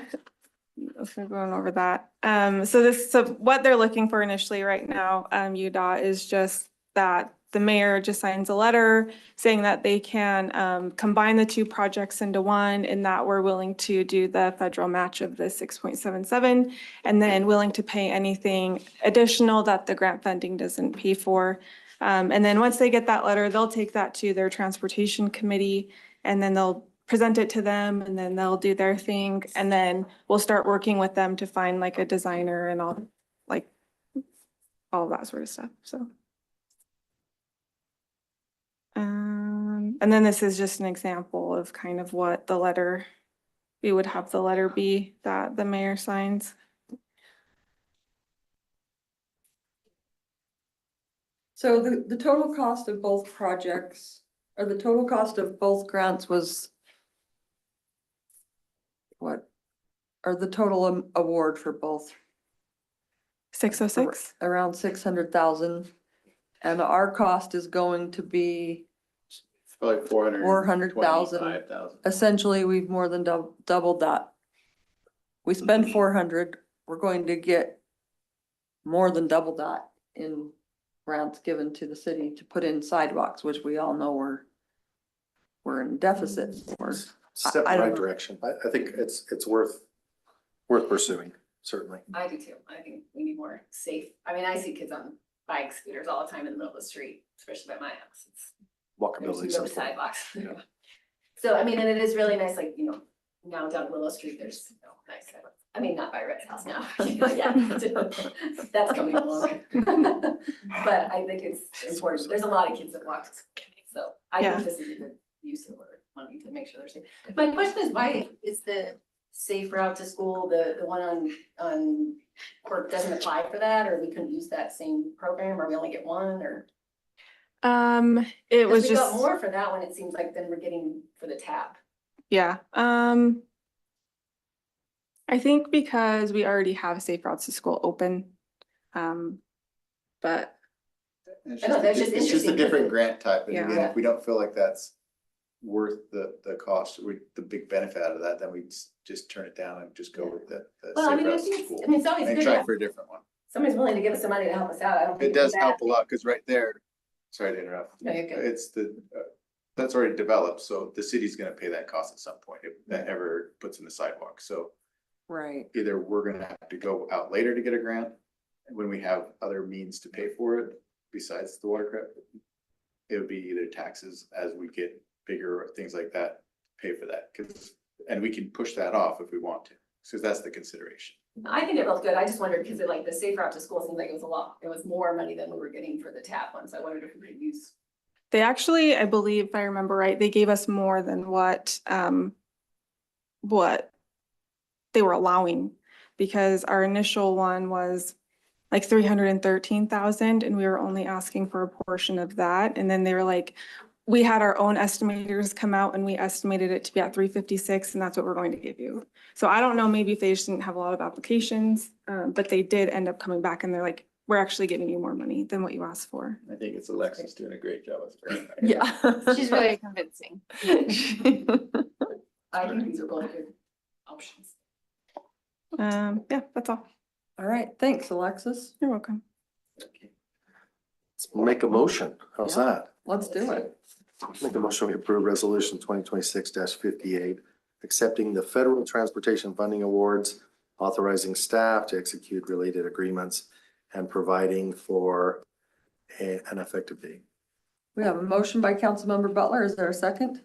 Second motion. Second by Councilmember Skinner. All in favor? Aye. Okay. Agenda item number 11, council reports. Start with Brett. All right, well, I'll start off with historic preservation. So coming up on October 10th, from the hours of 3 to 6 p.m., which is the night of honey harvest, we are having our annual historic home tour. We've got 10 homes that have volunteered, and we have some new fresh homes that we haven't had on the tour before, so I think it'll be great. So that's something that we've been working on there. What was the date of that one? October 10th, which is the same weekend as the Honey Harvest Festival, and we always couple it with Also the that. same weekend as the rodeo. Yeah. Yeah, which is great. yeah. We'll have a full day of activities. Lots of people in town. Yep. So we have that, planning and zoning, was yesterday. We had, quite the discussion on the tire facility, the tire recycling facility. And, I think they came to a good resolution. Wasn't perfect, but I think it gets us where we need to be, and in 6 months, we need to, planning and zoning can really look at that conditional use permit again. So Just a question on that, because I had to leave just before we finished that discussion. So they've given them 6 months, but what happens I believe it was going to be like every month they had to have like a review? yeah, it need to And be. so what reviewed. happens if in 1 month they haven't met their parameters of, then it's just over, the deal's over? Well, I think from my perspective, and that really wasn't necessarily discussed, they have Okay. 6 months to do it. Okay, So the most important thing for us to direct them to do, and that planning and zoning did, was to clean it up. The goal is to have no tires on the ground, because that's what the conditional use permit said. was initially given to them, yeah. Yes, and so we have 50,000 plus tires sitting there. It is a fire hazard. It's a concern. It I is. drive by it quite regularly as I go out to visit my parents, and I've been shocked at how that thing's just grown over the last year since P and Z approved them. Yeah. And I just scratched my head as to how we let that balloon over the course of time. I mean, so let's see how they improve in the next 6 months. Okay, So obviously disappointing in those regards, but that did get some movement. In regards to the library, I think, everything there is going well. I attended our library board meeting for this quarter, and really nothing necessarily to update, other than there was some talk and some discussion with the board on the budget, and the library did tighten their belts, and I think that they were, I think all organizations in the city did, but they did as well, and there was a little bit of talk amongst the board members on that. But John's great with what he does, and he does more with less. So I agree. Thank you. anyways, that's my Jake? report.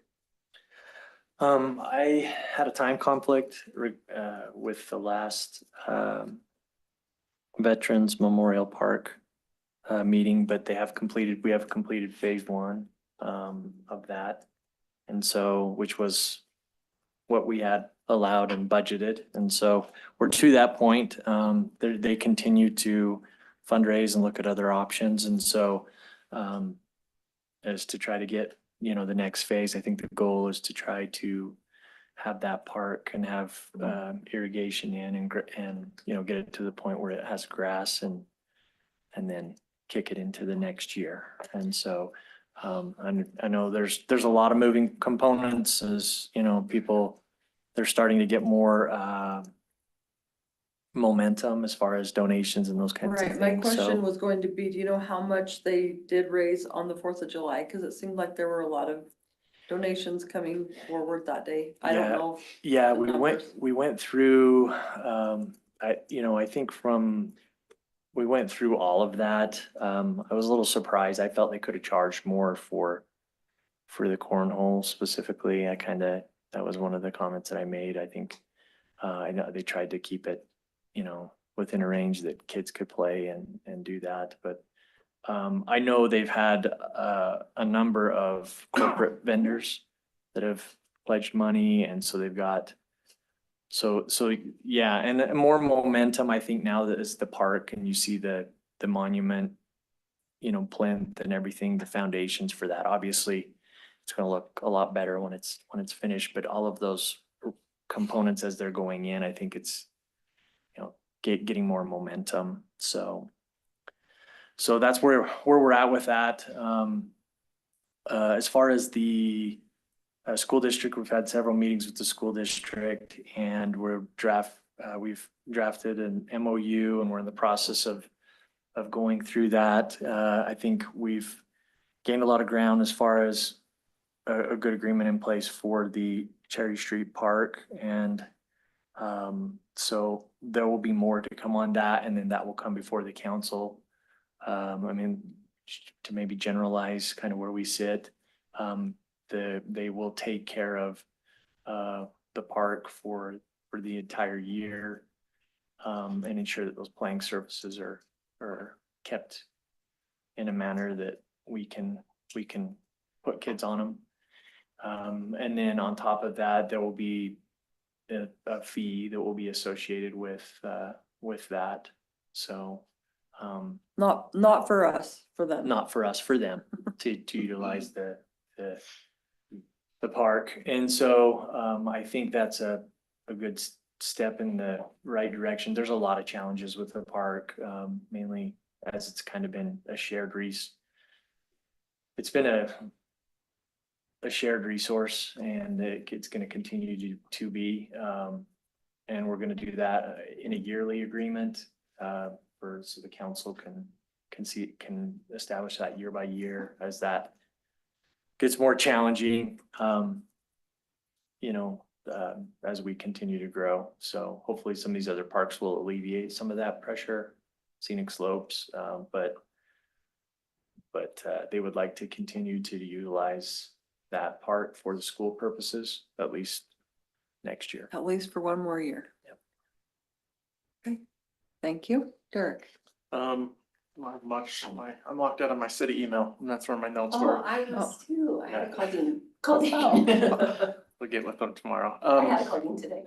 One thing, I've talked to a guy and I need to talk to Alexis too, but they reached out, I don't know if they reached out to anybody else about, they help, do grants for like lighting on the fields for like, so scenic slopes on the Oh. baseball field. Great. I emailed him and he sent over some information, so I didn't know if that's something I wanted to look at and see what it's all about, but I think lights would be great up there, cause. I think it's definitely something we wanna, yeah. Me and Rhett know very well that you can only get about one game in when it's before daylight, savings time, so. We wanna do that, I can send you guys the information that he sends me, and give it to Alexis and see. Yeah, if you'll get with Alexis, that'd be great. And then, Sorry, go ahead. no, and it's one thing I wanted to bring up is maybe just if we can have a planning and zoning and you guys look at that mixed use chapter, it goes from, 19A and then it actually reverts here at chapter 4.3, which I know we've talked about it clear back from when I was on, but I don't know. I know you guys have worked a lot on it, but it's ugly.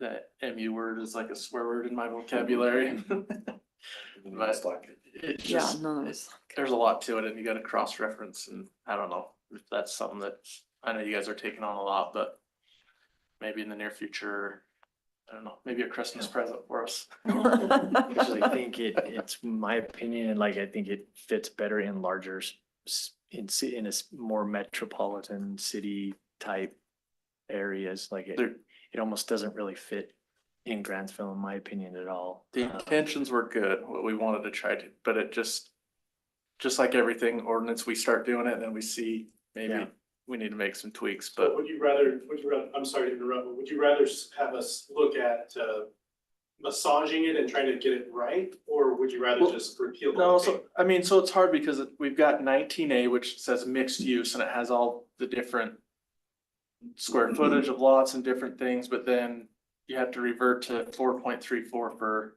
the multi-units and stuff like that. I mean, if we just had, I don't know. I feel like it's gray and it's hard to navigate it and to kind of truly understand it. Cause I was like, you can't have, multi-family homes, but then I forgot, well, I've got to go look at 4.34 and that's where all that information is. Right. So it kind of just muddies things up a little bit. That's one of my least favorite parts of a code is where it references something by reference and then you gotta change both sections and it's this big mess. We'll look into it. I mean, we just finished a multifamily project in Park City. It's got like the first floor is all retail. So you've got like your Starbucks and. Yeah, the true vertical mixed use. Yeah, and then everything above it is apartments. So, and then it's got a townhome section that goes around it. But it also has a enormous, like, central area, Of open space. which has a fireplace.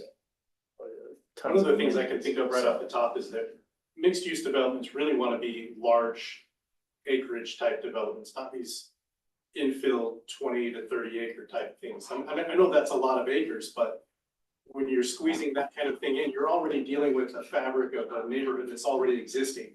And then you run into problems like we're seeing tonight, where the neighbors are like, oh, I didn't want this. I have my acre lot and I want animals and I don't want, a bunch of people right in my backyard, which is totally fair. So if it is something like 100 acres or more, then you can bake in the open spaces and the buffering and all of those things so that the neighbors aren't as impacted and that those impacts are easier to mitigate. So that was just one thing that came to my mind as we're talking tonight. That's all I have. Brittany. So the Board of Health met last month, not much to report, well, it's a pretty quick meeting. The only thing is they said, so I think I mentioned last time, they do have a dentist office in the Board of Health office, like in 12, so what you can do low cost. They're looking for a dental hygienist. They're having a really hard time getting it because it's government, so they don't pay as much. Anybody knows a dental hygienist? They sent me the, I can forward it, it's just their posting. So they did get some assistance, but they can't find a hygienist to help out because it's, so they're looking for somebody maybe who like wants a flexible schedule. And then they're gonna have me join like the Utah Board of Health or something and help with their symposium, so. We'll do it, but yeah, not much. Okay, great. I went out of town and missed a lot of life last week. Good for you. Yeah, about the only thing I did is I did meet with Stephen Babbitt on the Clark Farm. Do you guys know, we just put in that drainage through the Clark Farm. It comes right out in that first field. There's that big culvert. Yeah. So the purpose of that is would flood down through the fields, right? Okay. So we kind of went over all the concerns. I asked him to I just said, we need the pretty picture phase. We just need to see what you're thinking. But since then, I've walked the property. I've been over there 2 nights. I actually have ideas to present back to him that I think are different. I know that are different. So I'm gonna do that this week. And I think his stuff needs to be a little further down. Allowing, because of that drainage, allowing any type of fields to remain there. Laurie can have her dirt road lined by trees. So I think I've got a better idea to present him, but just know that I did that. Perfect. Thank you. I was All right. kind of, the thought crossed my last night at P and Z, there's a farm, she Yes, presented. the agribusiness kind of Anyway, thing. or the comment that she made, one of the comments she made was regarding like a need, like there's a lot of individuals that would like a place you could go where you have animals or have animals. We envisioned that area down there. I hope it becomes. So I paint a picture that's in my head. So, and this does involve extending, good night, the name of the road, just. Rathall over to Dave Reach property, but I mean, that's where we want the traffic anyway, but you could go on that road and on the right side, you could have a youth ag center. Just right to that would be the north side of that road. And then around that, you could put pens for cows, sheep and pigs. In a really easy concept, and it really works right there because that's the back side of all those lots where they have animals anyway.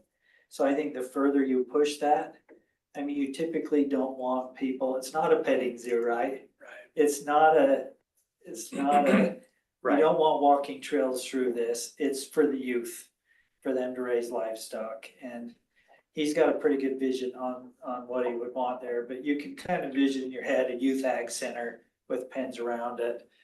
And I think it kind of fits right there, in my opinion. So just think about it, but that's kind of what's in my head. So. All right. Dancing around, I think there's a few washes or ditches down through there that you have to maybe dance around, but I think it fits right there. So maybe not as much acreage as they want. I do a lot on 5 acres. I think they could do a lot on 10. But another real issue, and Tyson, I'm just getting, another real issue is what type of entity are we leasing the property to? Because it has nothing to do with the school district. So, I mean, is this a nonprofit deal? Or is this instead of a lease, is this some type of a shared land agreement? I'm not an attorney, I just made that up. I don't know. That was good. It sounds It sounded amazing, right? 501c3, they're friends of the FFA. Yeah, so is that's probably what we'd had is some type of nonprofit. But I don't see us leasing this land. I see us retaining, I don't know, we got ownership. I just don't know what type of entity we'd be leasing to. some type of LLC, maybe Grantsville City's a 50% owner in it, I don't know. But it's, think about that. I'm impressed that I made that up.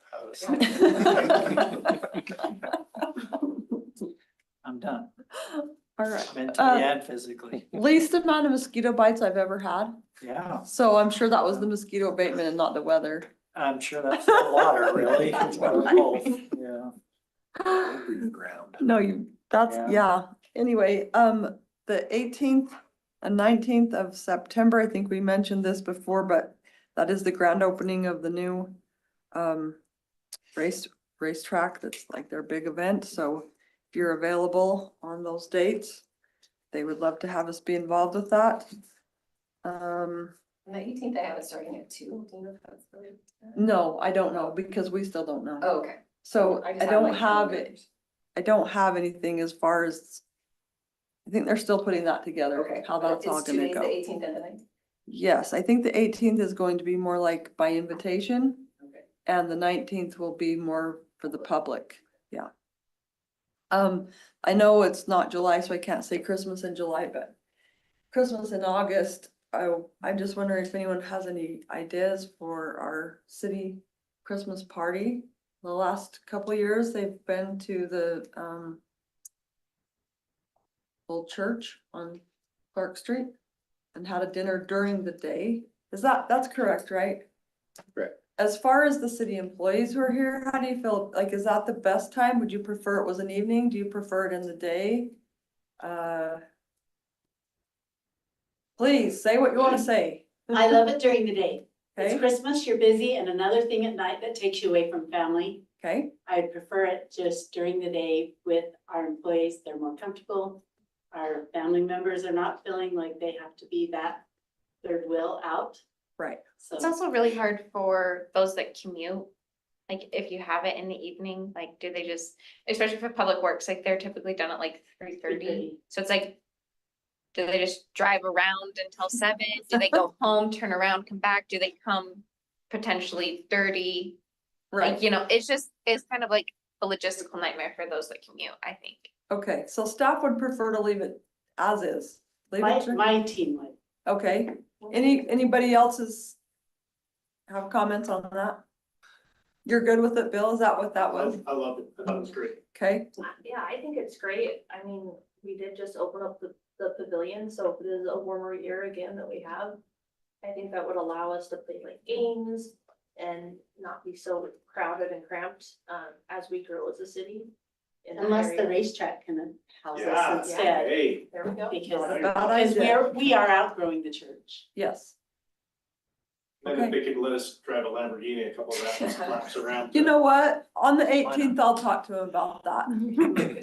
I'll be with you. I'll Okay. support you. Yeah. The first year that we were on the council, that's where we had it, Was at the, yes, was at the racetrack and it was. and it was in the catered. evening. It was in the yes. evening and it was nice and I mean, I'm fine if you do it during the day and accommodate the employees, but maybe having it there might be the best. Yeah. Best location. Somewhere away from all the hustle and bustle on the far end of the city, far east end. Okay, any other comments on that or opinions or suggestions? Anyone? All right, That way we get to use sheep line. that's right. For once, this year. I did The see. residents on Sheep Lane. Yeah. I did see them working on Sheep Lane today when I drove through, coming back from a meeting in Tooele, so. That was encouraging, that the light was actually getting a little bit of attention there, so. Yes, we did. I don't know when it will be completed. I think that is everything, and I just need a motion to adjourn. No. Oh, closed session, closed session, It'll be a short one. a short closed session. Hopefully. Mayor, I make a motion, we move to a closed session. Is there a second? I'll second the motion. All right, motion by Jake, a second by Brittany. All in favor? Aye. Yes, go right ahead. Let's take 2 minutes. Oh, yay, look how cute. Thank you for attending. See you later. Thank you. Have a good evening. Bye, Shelby. Good luck. We're gonna need it. Don't say I'm too late. Make good time. Hold on, don't say nothing. It's not there, I'll see.